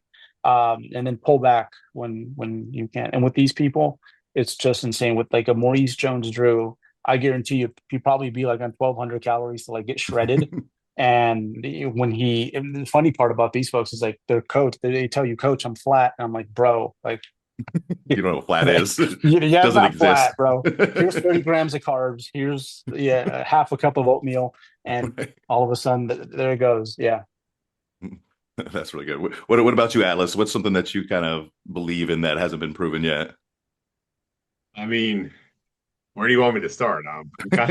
Well, as far as like what's been proven, I mean, well, first of all, I am not expecting exercise science to prove a whole lot. I mean, it's not, there are not a lot of, there are not enough, the level of resources that you would need to actually do it right is just so different from what Yeah. is available. Because I mean, I come from more of a scientific background, so I kind of understand what doing it right would look like, and it would No study on the Kelly snatch coming. you would need it would just not make sense because you would essentially have to devote the same kind of resources to it that you would to medical science, except with just so much less payoff because we can get it more or less right just by doing it as practitioners. So that would be a ton of resources to allocate to something for like a marginal benefit. But as far as I mean, I'll answer this question more in terms of just like the general fitness industry. I mean, honestly, it's kind of my it's kind of my stock and trade, honestly, if you will. Just kind of experimenting with stuff that has more or less been slept on by a lot of the fitness industry. And frankly, I found way too. And I'm not saying this is all like I'm the only one for none of this stuff. Am I the only one doing this? I'm not saying that at all. But just kind of I've so much that I found is like that is being slept on. It's kind of an it honestly doesn't look so good on the state of the fitness industry as a whole that some random guy with a couple of kids started working out at home in his parking lot could find so much that's like, hey, this is actually really good. Why are people doing this? You know? Let's see, where do we start? I mean, I've been experimenting with fasting a lot recently, and that's tremendously beneficial, I think, just for regular folks, just because it's easy once you Even get for into it. bodybuilders, I think so. Yeah. Now, yeah, and I mean, I think that may be part of the reason why it hasn't caught on is because a lot of fat loss experts are competitive bodybuilders, and there's a certain point where you can't do it. I mean, my understanding is below 10% is probably where things are going to go very south if you do that. So it hasn't caught on obviously with bodybuilders because for the critical part of the cut for a bodybuilder it wouldn't work. So of course, But with definitely bodybuilding, you're when I gonna use it, just when I use it in the past, like you kind of use it like earlier, and then you get to that point for me, like not yeah, quite a 10, a little lower than 10, but then it's yeah, like if you're gonna fast, you got to shorten up, you got to add some MCT, and it's more about the carbs at that point for me. But it can be like a really good kickstart. I like to do it like pretty often early on. yeah, oh yeah. Then that's what I've started doing. I mean, I could probably get away with it with longer fasts even now, but I've started doing like the longer ones, like 5 days or whatever towards the start, and then like kind of taper it down. But yeah, I mean, just for like a regular dude who's not trying to track calories, it's so easy, and it's like it's just the more I lean into that as opposed to other strategies, the easier it gets. I mean, it's like, you're having complete diet breaks all the time. It just like it's and yeah, extended fasting is just I think it's something that really is slept on just for general population, obviously not for, trying to step on stage at 5% body fat, but it's just in terms of getting the most bang for your suck. It's just convenience and all the stuff that you see kind of the like the fat dietitians on Instagram, like the chubby people talking about how this is a fit body, you'll see the chubby people doing like the CrossFit and talking about how like you know dietary flexibility is more important to them than looking a certain way, and it's like, okay, yeah, I mean, I'm not trying to be a dick, but there are ways to have exactly all the things that you're Yeah. talking about, um, and also be lean, not stage lean, but abs, that are just very sustainable, very easy, very compatible with a real like normal life. Where you're working with. I mean, really, it gives back in terms of time. You're not meal prepping. You're not tracking your calories. You're not doing anything. So it gives you back time in terms of productive time you can be doing work or whatever the case may be. So that's And you I mean that's and then but the, getting back to your science. I mean, honestly, science kind of confirms what I kind of figured what I'd found is that muscle loss really isn't an issue, and there are actually some studies showing that I mean you do lose some lean mass during the fast itself, but then you regain it back immediately after. One study showed that apparently you get reductions in myostatin immediately after during the refeed, which is the thing that I guess produces that like inhibits muscle growth. If you've seen the pictures of the dogs and yeah, bulls with you the myostatin deletion gene that are just like yeah. insanely jacked. So like it appears that they're I mean this is something our ancestors obviously would have done.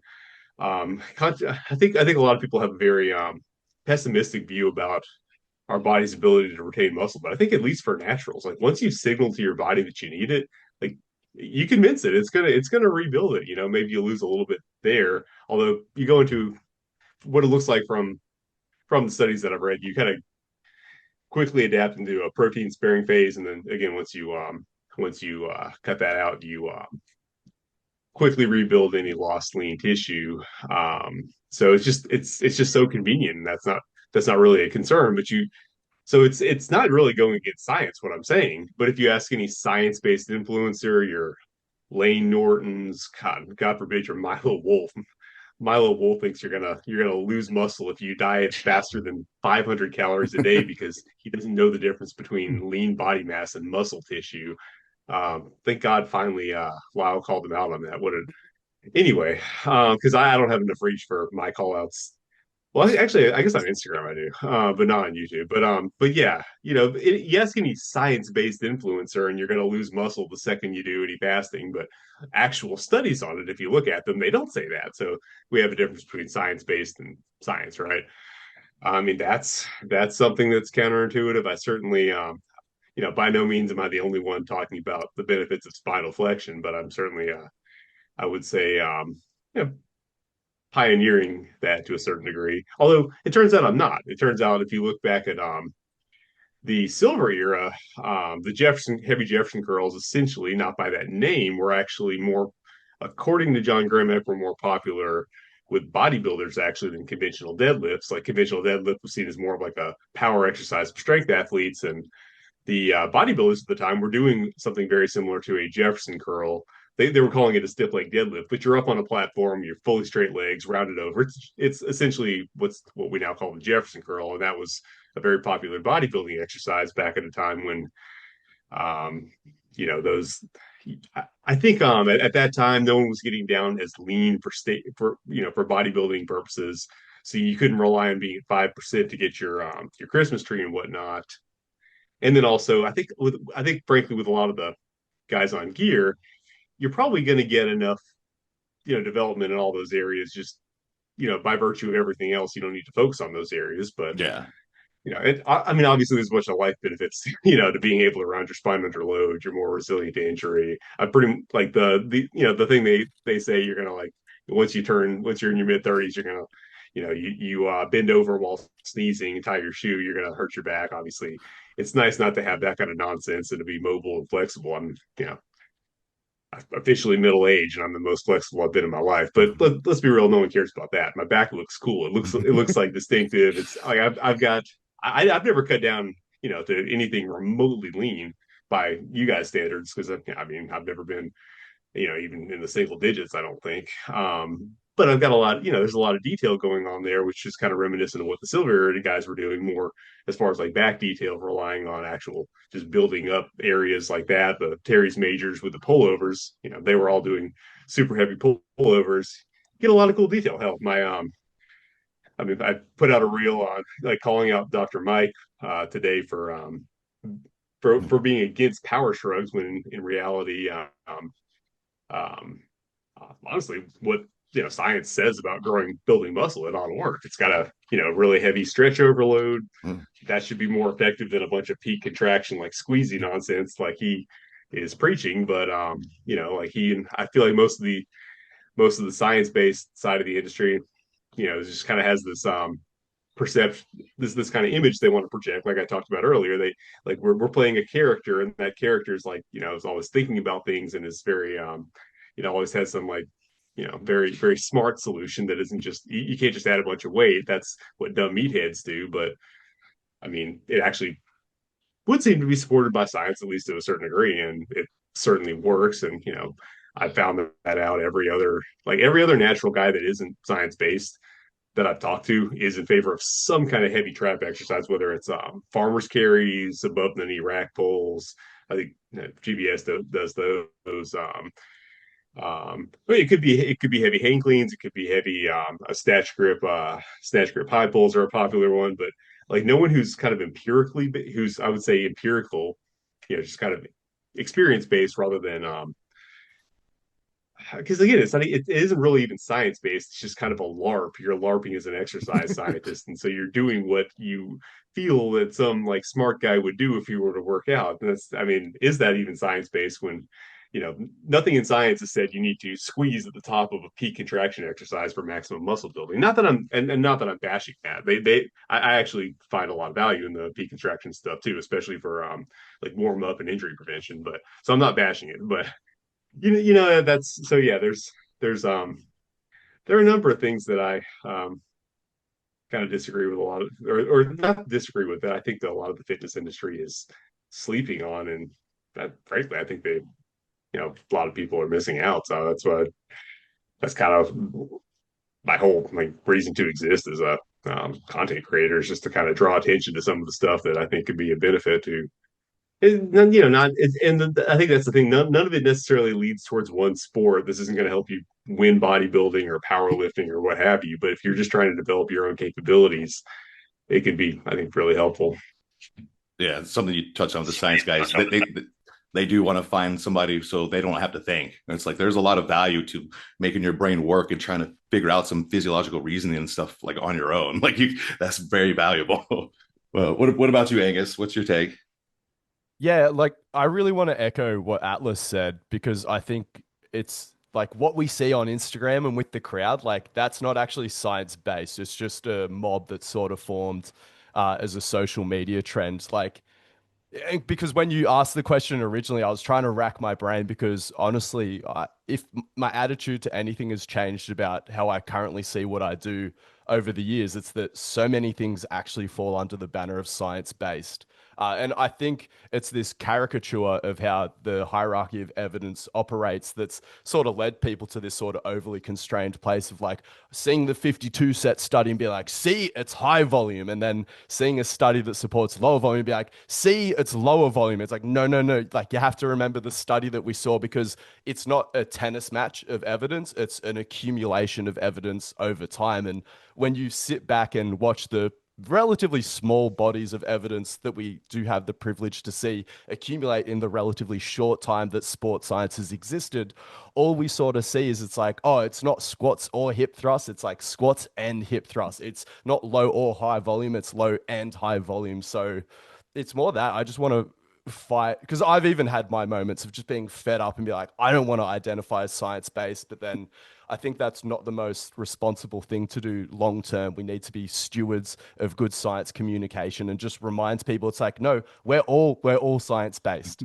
It's not low volume machine based training only 4 to 8 reps. It's like, man, all forms of physical activity are pretty fucking beneficial. Training hard, like that's really science based. Whereas, yeah, like I said, it's sort of more of a social media tactic, I think, to pretend that that science-based training is a very specific thing. Because again, if science sort of shows it's anything, it's to fuck around and find out, to embrace uncertainty and to embrace the idea that I think that there's a lot of genetic variance, as we can see Yeah. among our physiques, even like you know what I mean. Like we're not me and Shaquille O'Neal are apparently the same thing, and I believe that, but yeah, we're different things at the same time.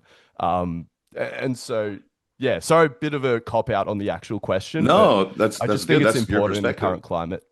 Yeah, and yeah, no, that's totally. And people have got to remember too. It's like when you get the results from a good, say, it's a really good science, like a good study. It's like are you in that bell curve? Like you don't know if you're who it applies to. Like, do you know your own like everything about your genetics good enough? Like that might not apply to you at all. You might be thinking, oh, this is my jam. So that's why Like I definitely look at got to try it. Alberto, like 3DMJ, I look at as a brand that is like squarely under the science-based banner from a marketing perspective, and I just look at how open he is to a variety of different Yeah. methodology. I mean, everyone in here seems quite open-minded, and I mean, like I said, like looking at people like Alberto and a lot of the 3DMJ guys as the pinnacle of science-based versus like cunts on TikTok and just fucking who haven't trained anyone. Right. You guys are actually doing it. Yeah, I think me and Atlas, I think we talked about this once before, but I think something that a lot of people write off like completely is the value of like the shortened range contractions.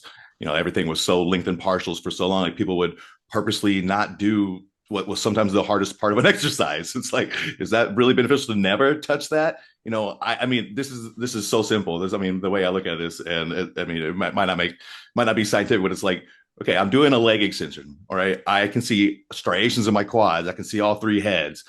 Is there not benefit to getting to that in range contraction? Somehow would it be better for me not to? Like, I think I'm going to gain a little bit more details. And that's what every old school bodybuilder will tell you back in the day. Like, you got to get the squeeze. I mean, I notice it on my bicep. Like, if I don't get the full contraction, I'm missing my striations. So it's like, why not train in that area? I don't understand how that's something that nobody talks about at all anymore. And then the other thing I think is I do think that if you work out like with a super compressed bodybuilder style training in the gym with very limited movement options, I do think that's going to create like a less 3D look. I think you're going to have certain areas that are lacking. And then I don't know if this is true. This could be totally out there, but I think there's some really big genetic differences with certain people. Obviously, some people got really full muscles and like it's different, but I do think the way white guys train, so based on logbooks and strength and focus, I think that plays a small factor of why they look a little different than a lot of the brothers who you don't usually see. Fucking, I mean, there are some, of course, but you don't see them bracing, doing threes and sixes, and just doing straight powerlifting. A lot of times you see them doing more pump work, and I know that's pretty out there. Obviously, there's huge genetic differences. Like I compared you to the Nigerians GVS. You don't have Nigerian genetics, but I do think the training style plays into that, and I think like, particularly with separation. I think more than anything, I think if you work out with and you keep the tension on the muscles by keeping expansion where you need it, and you don't let everything compress, I think that just moves your fascia in ways that it's getting pulled so you can see better separation. You're not using it to produce force as much. And so that's just a couple of things that I've seen over time. And anytime I say something like that, I get an onslaught of people saying, well, what's your evidence? I go, I'm just telling you what the fuck I think. Like that's my physiological reasoning based off of what I know and what I've seen over time.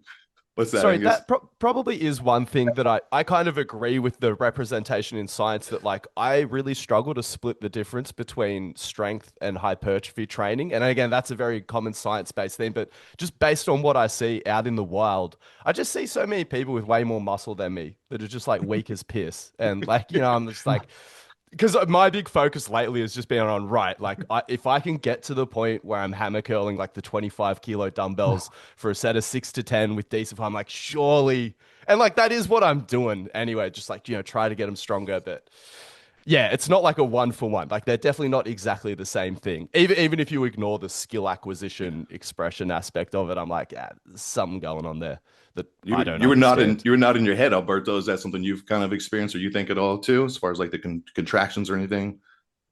Yeah, I think the shortened shouldn't be thrown. It's so easy. It's like the first part to go. It gets where leg extensions. Like you can hit your partials after. Yeah, But exactly. I think especially for more analytical minds, if you're the partials can mess with them. So it's like just do full range of motion until that's exhausted and keep going. But just from an orthopedic standpoint, I think it would suck to be jacked and muscular and just in pain or weak through certain planes of motion. So yeah, I 100% agree with that. Yeah. I Um, mean, if you just look at it from like the PNF or reciprocal inhibition perspective too, right? Like you don't want to miss that in-range contraction for the opposite side too. Also, something you said there, I think culture matters a lot when you're trying to improve yourself.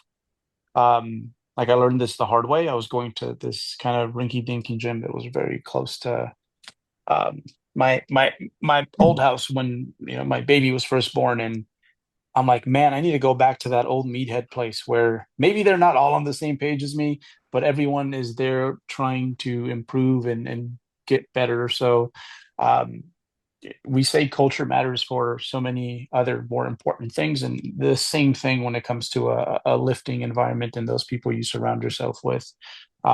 For some people, you can't get that uh, in person. I understand that, but I mean, online that helps a lot. Like follow people, like use those mirror neurons. Follow someone like GVS, who seems like he's the only guy training in his gym hard. But that helps exceptionally because I see this a lot with, especially in the natural bodybuilding scene, like the UK bodybuilders.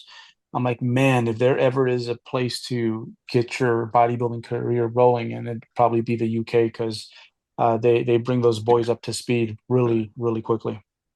Man, you're so deep. You got such insight. I would join a cult if you started one, Alberto, for sure. Let's do it. Did you have something, GVS? Yeah, I stalk. I mean, I guess just follow Instagram, whatever.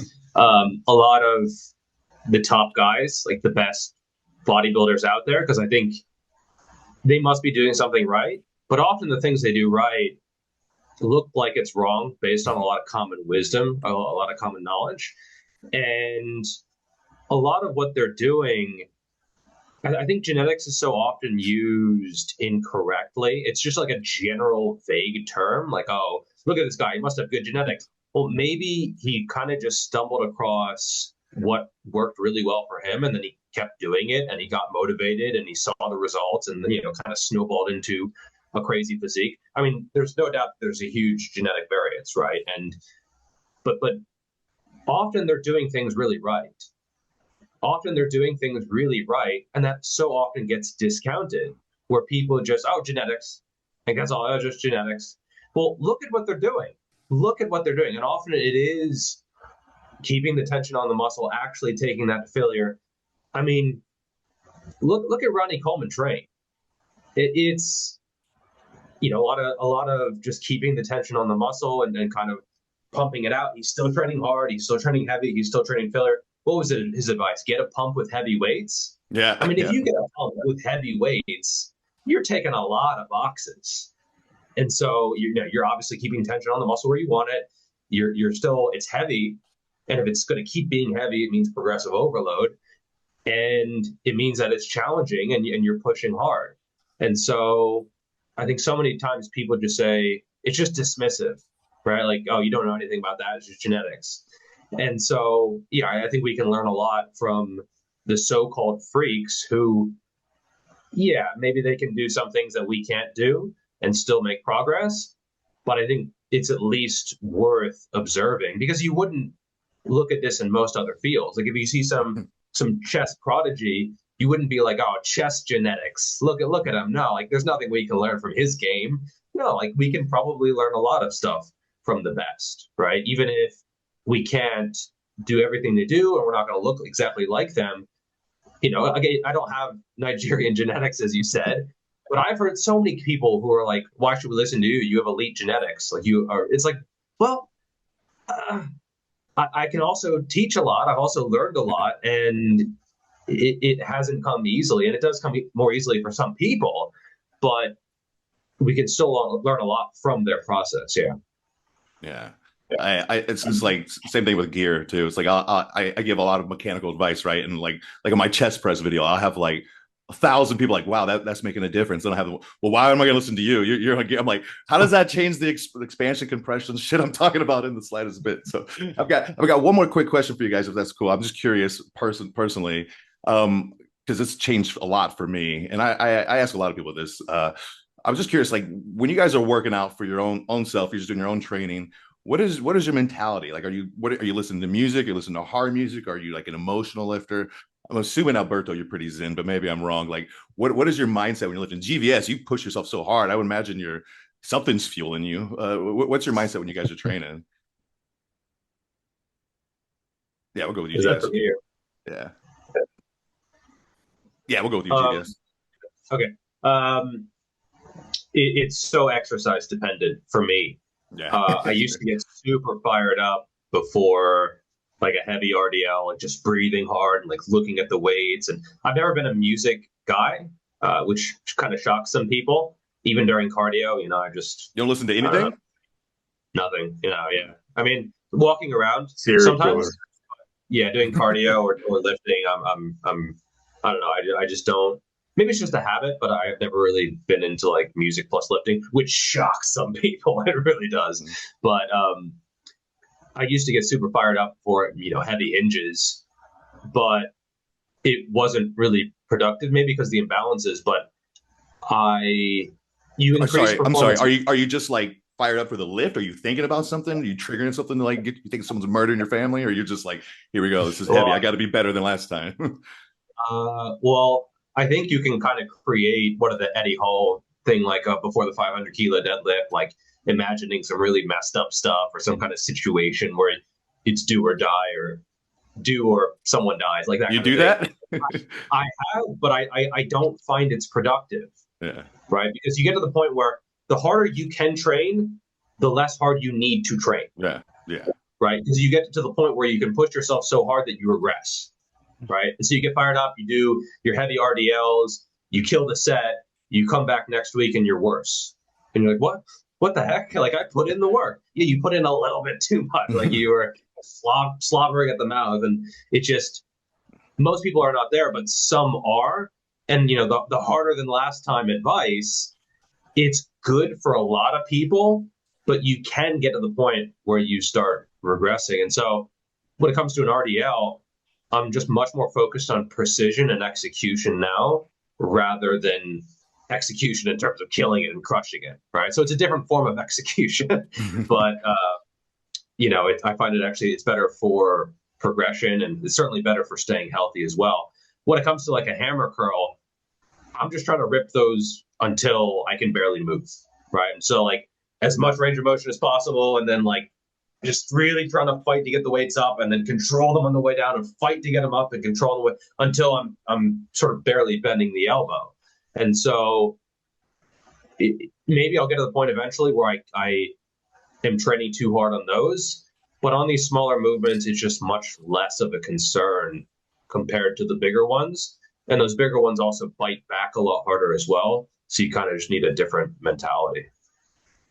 What about you, Alberto? You doing like smelling salts, fucking slapping yourself before you start? I'm imagining you're probably not like that, are you? What do you do? No, I think a lot of this depends on um, just where you are at your baseline. Like there's some people who they need to get aroused. Like, and so long as it doesn't impact coordination, cool. Like there's a sweet spot. And then for me, I'm the other way around. Like my body's always ready to go. Like Angus to get a kick out of this. When I ran the 400 in high school, I didn't warm up. I didn't warm up at all. I knew as soon as that gun sounded, like The warm-up's it, the first 100.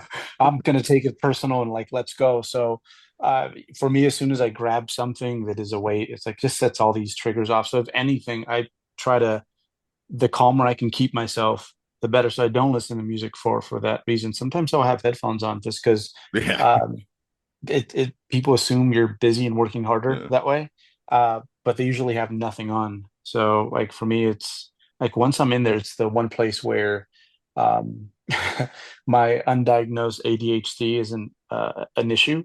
I think because I've been doing it for so long that like my body just as soon as I'm driving there, that's my pre-workout. That's like my warm up. My body knows It what's up starts it. Yeah. and let's go. So no, like for me, if anything, I try to keep myself calm, and I'm almost viewing myself as an observer as opposed to like being in my own body. Like I have control over this Yeah. ape body, and I'm like telling you what is like, no, boy, like reel it back. You're gonna rip something. Like leave it there.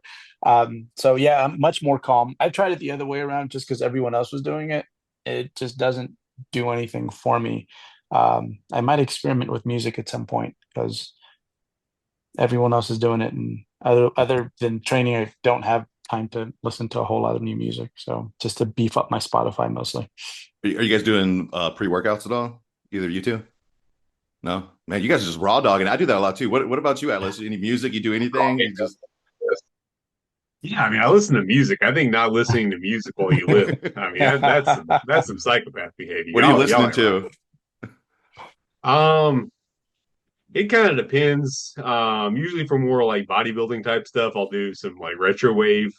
And then for you know lift, so to speak, I'll tend to go to some deathcore, some metal, some old stuff. I haven't updated my musical taste in over a decade, so Who's the it's hard kind metal of old band you stuff. jam to? I mean, the Acacia Strain is a good one for single Slipknot, obviously. Yeah. That being said, I'm not like I don't do the go in there and get like super fired up and like mindset it anymore. I did that when I was younger, and I mean it'll work for pulling a heavy conventional deadlift off the ground, or like it'll work for some things. And I mean, if I'm doing like a hard Widowmaker, the only time I'll do that is when I'm doing like a hard Widowmaker set. Like if I'm doing like a set of like you know 15 search and deadlifts, I'll try to get into that mindset. But and you do a little bit more of that, but for the most part, I like with the lifts, I try to be a little bit more, yeah, just analytical, paying attention. Because I mean, with a lot of stuff I'm doing, I have to be dialed in. If I can't just, I mean, you can't go, yeah, berserker mode on on a heavy Jefferson curl. You gotta be paying attention to your hamstrings to see if they're gonna pop. Everyone thinks it's gonna be the spine that's gonna be the issue, but it's kind of the ham. You gotta kind of pay attention to those hamstrings. Is it gonna pop on this rep? Do I need to? Um, but the thing is, if you just do the preparation, you don't. actually you can just kind of hit it a little bit colder midway. I still listen to music because it's like this is the only outlet I have. It's the only thing I do where I'm not taking care of a kid or working, right? It's either I work, I take care of kids, and I live. It's my only thing, so I want to enjoy it. So I listen to music. Are you like hyped But up in your brain, or are you more like in a chill state of mind? yeah, but it's more chill. I mean, I'll get excited for certain things, but it's more like nerves that I'm having. Like it's like I'm performing. I'm trying to calm my nerves, not necessarily trying to get amped up. Usually, there are some things again. Like if it's more like a high rep thing, like like a high rep set of some big exercise where like I'm not going to hurt myself, then I'll always try to amp myself up more. But and that one reason why I use higher reps on some of these things, you're less likely to just like pull your first rep and boom. But yeah, for and then there's some stuff that's more like technical, or you actually have to focus on the technique, right? Um, but then with isolations and stuff, I mean, it's fun. I'm trying to get to that point where I fail, where I can't get the. I mean, it's like the only, like I said. I mean, maybe it's sad, but I mean, well, it's not sad. I mean, I've got a family. I'm Fulfilled? like trying Yeah. to start a business and family, and also it's the only thing I mean, I have that, and I take my kids hiking sometimes. Although much less now that there's three of them, I can't really take the baby out yet, so it doesn't do any good to give mom a break. If I just take two, not three, because she's still got the third, right? Hopefully, he's at the point where I can take him out, and then I can just go back into nature. But yeah, that and lifting is all like kind of my only outlet. So I'm enjoying myself. I don't have to get hyped. But yeah, I like music. I definitely. Some people listen to podcasts while lifting. That is serial killer I will behavior. I have to sometimes. listen. I'll do it Yeah. sometimes.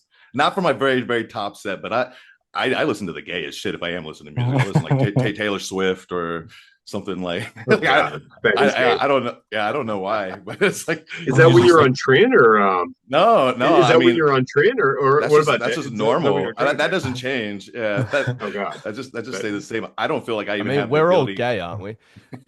Like I've heard a lot of bodybuilders listening to softer shit, so I don't know what that is like on gear. So maybe there is something to that, but I don't think I even have the ability to get hyped up anymore if I want it. Like I want to sometimes, and like I emotionally just don't have it in me. I'm like, this doesn't fucking matter really. Like, so, what about you, Angus? What's your style? I had a moment a couple of months ago, like lift specifically, where what you guys mentioned sort of came up. I had to do some honest reflection. I'm always someone who loves to talk about, oh, I've got a shit bench press, but then I just did some reflection, not just to the music, but my overall attitude towards the lift. Never benching first in a workout, always hitting lower body first.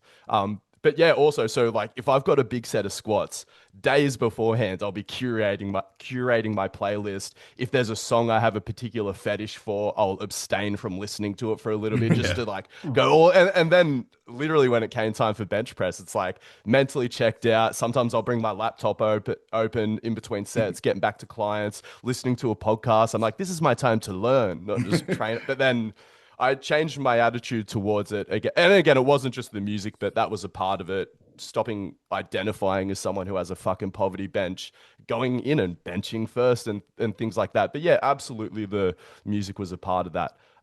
As far as the type of music, like I like a lot of like hardcore music and stuff like that to get G'd up, like a bit of Every Time I Die, Parkway Drive, Fall of Troy. Not really hardcore, but like post-hardcore emo punk, like At the Drive-In, fucking phenomenal. But then also like a lot of like euphoric early to mid 2000s like Ziz era trance music is. I mean, Ziz was the whole reason that I started lifting weights in the first place. So that is just mwah.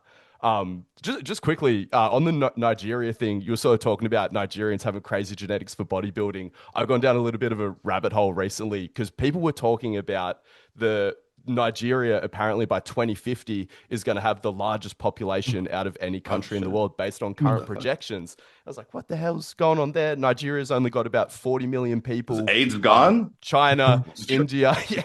Well, so it's changing over there. The mean age in Nigeria is 18 years old. I would suspect due to maybe errors in data collection, it could even be a little bit less than that. So their entire population is just getting to that age where they're going to start knocking out a lot of kids. So there is going to be an insane spike in global bodybuilding genetics and things like that.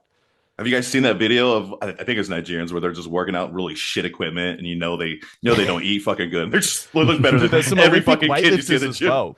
mud platforms, just world class weights, just getting it They're done. all on Not a prime steroids. machine. Yeah, I know they're all on out there. steroids. They're all They like can't, they that. can't get water, but they're on trend for sure. Awesome. Well, this has been really good, guys. Is there anything else out there you guys want to comment on or throw out before I let you go? I appreciate your guys' time. This has been awesome. Cool. That was I can fun. rant about genetics for a second if you want. Yeah, yeah. But I'm always up for that. Can we make it racial? I mean, I wasn't trying to get you canceled. I mean, you're already in hot water over the baddies of a certain persuasion, The Down DS syndrome baddies. baddies. May Allah forgive me for uttering that word. I do not endorse this behavior. But dude, that's one of my biggest pet peeves. Everyone is just so freaking comfortable talking about genetics when in reality, if we get back to what really is science based, genetics are a real thing. You actually have DNA. It's a physical thing in your cells. It's not just some made up thing that we can just say whatever the hell we want about. But that is kind of how people use it. You can just make up whatever just so story, and people are just so comfortable talking about it because no one's ever going to prove you wrong, right? No one's got actually that guy has bad genetics. I tested him. Well, no one's getting the DNA test. And I don't think we're at the point where we can really say conclusively where your bodybuilding genetics are from a DNA test anyway. But I mean, what it just usually reduces to is like, okay, if what do we mean when we say someone has bad genetics? He's training in the way that I think should be effective, and he hasn't gotten good results. What do we mean when we say someone has good genetics? Well, he's not training the way I think he should, but he got good results. And maybe you have somebody where you know their whole life history and you've actually seen, yeah, this guy doesn't do shit and he looks great. Well, okay, there you know something. But when we're talking about someone who clearly does work out, and it's not the case that we just have somebody who just doesn't work out and just looks a certain way. I mean, people are just way too comfortable saying, "Oh, you just attributing it to genetics," when you have no way of knowing. You haven't done a DNA test on the guy because it's a real physical thing that we're talking about. And I mean, if you even just, I mean, if someone wanted to talk about their own genetics and they at least like went and got a DNA test done and said, "Hey, look, this is what I found," I'd kind of give you some slack. Hey, at least you did like kind of a good faith effort to try to figure out the actual thing you were talking about. But it's just an area where people are really comfortable bullshitting. So it annoys me. I think I'm not saying it's not a real thing, but it's just something where we have to be mindful of the fact that we don't actually have any way of like checking up on the stories that we tell. So we should be really kind of hesitant to talk too much about our genetics. I think we should It's such a definitely cope emphasize other stuff a lot for more. so many people. Yeah. Did you guys see that new Natty Insulting your guy? parents too. Like insulting your entire bloodline just because of your shitty achievements is Well, like sometimes it yeah. is their fucking fault. Have you guys seen Yeah. that dude who was with Larry Wills? That guy who's supposed to be natty? What do you think he's natty? He's just a fucking freak. What do you guys think about that guy? You don't know what we're talking about, GVS? He's fucking crazy looking. What do you think, Alberto? Andrew Jack or No, he's a young guy. You know what I'm talking about, Alberto? Yeah. I've seen stuff like that all the time. So It was like like brand when new. He's been doing a few things with Larry Wills lately. He's doing I a saw drug him. test. Yeah, he looks fucking wild. He does, but I've seen that on the reg. Yeah, I Um, don't I don't call it, people out. I it, don't call people liars like right away. Like I'm like more I've competed with guys like that. yeah, exactly. You Yeah, Babacar, right? Like that's the same fucking Babacar. There was this. Actually, I had speaking of my Nigerians, I had this one kid. He's not a kid anymore. It just makes you realize how old you are. But I remember off season he was 6'1" almost, or about 6'1" and like something. 270 pounds. Whoa. Nigerian kid, Yeah. and we got on stage at 2:30. Yeah. You know, and if you looked at his pictures, like before he lifted, it was just playing soccer. Like it's like yeah, you probably broke the FFMI like equation right then and there. So I see that kid. He just reminds me of so many athletes I've seen. Like, and there's so many guys that I know for sure are natural that if they would have had the head start that this kid had, because we're going to see this a whole lot more, a lot of freaky things happening earlier. But this is just what happens when the gene pool expands in any sport, right? And lifting's getting more popular. So there's high school basketball players doing things now that in the 90s, 80s, Yeah. there was only a few guys that, not just the obvious stuff, but some of the fundamental stuff that they can do. Um, it's wild. So we're going to see a lot more of that. I think it's going to be very common. I see that kid and I'm like, yeah, this is kind of a product of this being the cool thing to do now. Um, and he honestly fits the bill. He looks 100% natty to me because he still has the look, and the only way you get the look is you don't learn this from the like screen. It's like you have to go to a lot of shows, like a lot of shows, like dozens of shows over many years, and then eventually you have your goggles where you can kind of pick apart. But yeah, he looks like a bunch of guys, and I'd say it is like there's probably a lot of active natural bodybuilders now that would mob what that kid is doing. Is just that no one ever hears about it. Did you see him, Yeah. GVS? Oh, you're on mute still. Oh, sorry. Yeah, I think I got a picture of him, and it's one of those things where sometimes I look at a physique piece by piece, and when you look at everything, your first impression is like, "Holy!" But then you look at each part, and you're like, "No, he's really developed everywhere. Like he rolled the dice at character creation, and he got lucky here and here and here Mhm. and here. Those arms, the biceps, like I got lucky at triceps, I would say, and that, maybe that, upper that, traps. that kid there, the one next to Larry. He got lucky with biceps. Like my triceps are about the same. Oh, Well, maybe not fuck. quite, but they're not. Them The fucking thing is- pecs. Yeah, exactly. Like I got lucky in a couple areas. It's not unrealistic to think that there are people out there who get lucky with pretty much every area. And yet people look at that and they think, oh, like it must be steroids. Steroids don't give you that. Okay. Steroids don't make you look like that. Angus Like, isn't there's going to a look lot like of- that with all the gear in the world. I want to know so bad. I want to know so bad. That's mean, but it's also true. And so it's, but you know, you can look at a physique and think, okay, well, he looks impressive, not because necessarily his actual size, but because of how everything ties in and how everything looks. Like if you just have like that sweepiness, right? Like Berto, You have to do the that? muscle belly Why? takes a long way around, right? And some people have that, and some people don't. And yeah, with time, I think you can get a pretty good eye for it. So much of bodybuilding is shape. Like I remember I did a camp with Lane Norton, and they had all of us like measure the thickness of our quads. And I'd say like in the lightweight division, I'm always like one of the most well developed in the quad region. Like they usually stand out, usually have among the best quads at any level.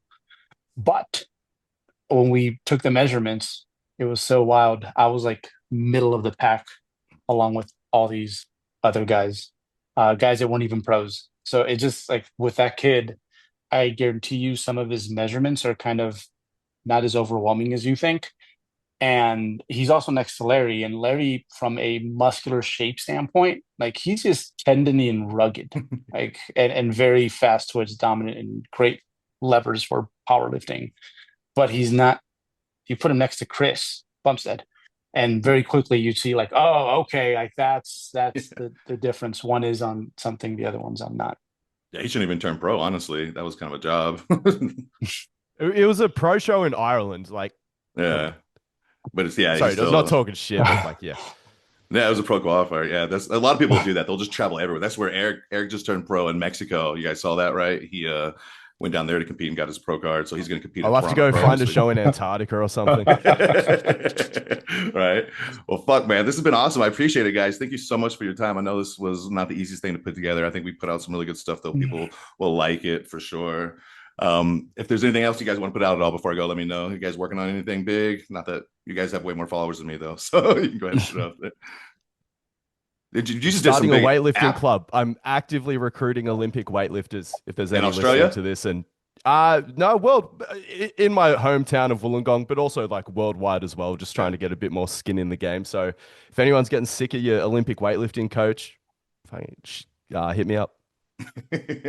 Awesome. Oh, sorry, Cool. as well. If you need strength and conditioning for water sports as well. Yeah, surfing, right? That's your jam. I'm fucking right next Hell to yeah, I'm training the guy ocean. for the Molokai paddle though, so any sort of water sports is good for me. Cool. Awesome. Anything else, guys? That's it. Cool. Appreciate it so much. Thank you, guys. Thank you. Awesome. Take it easy.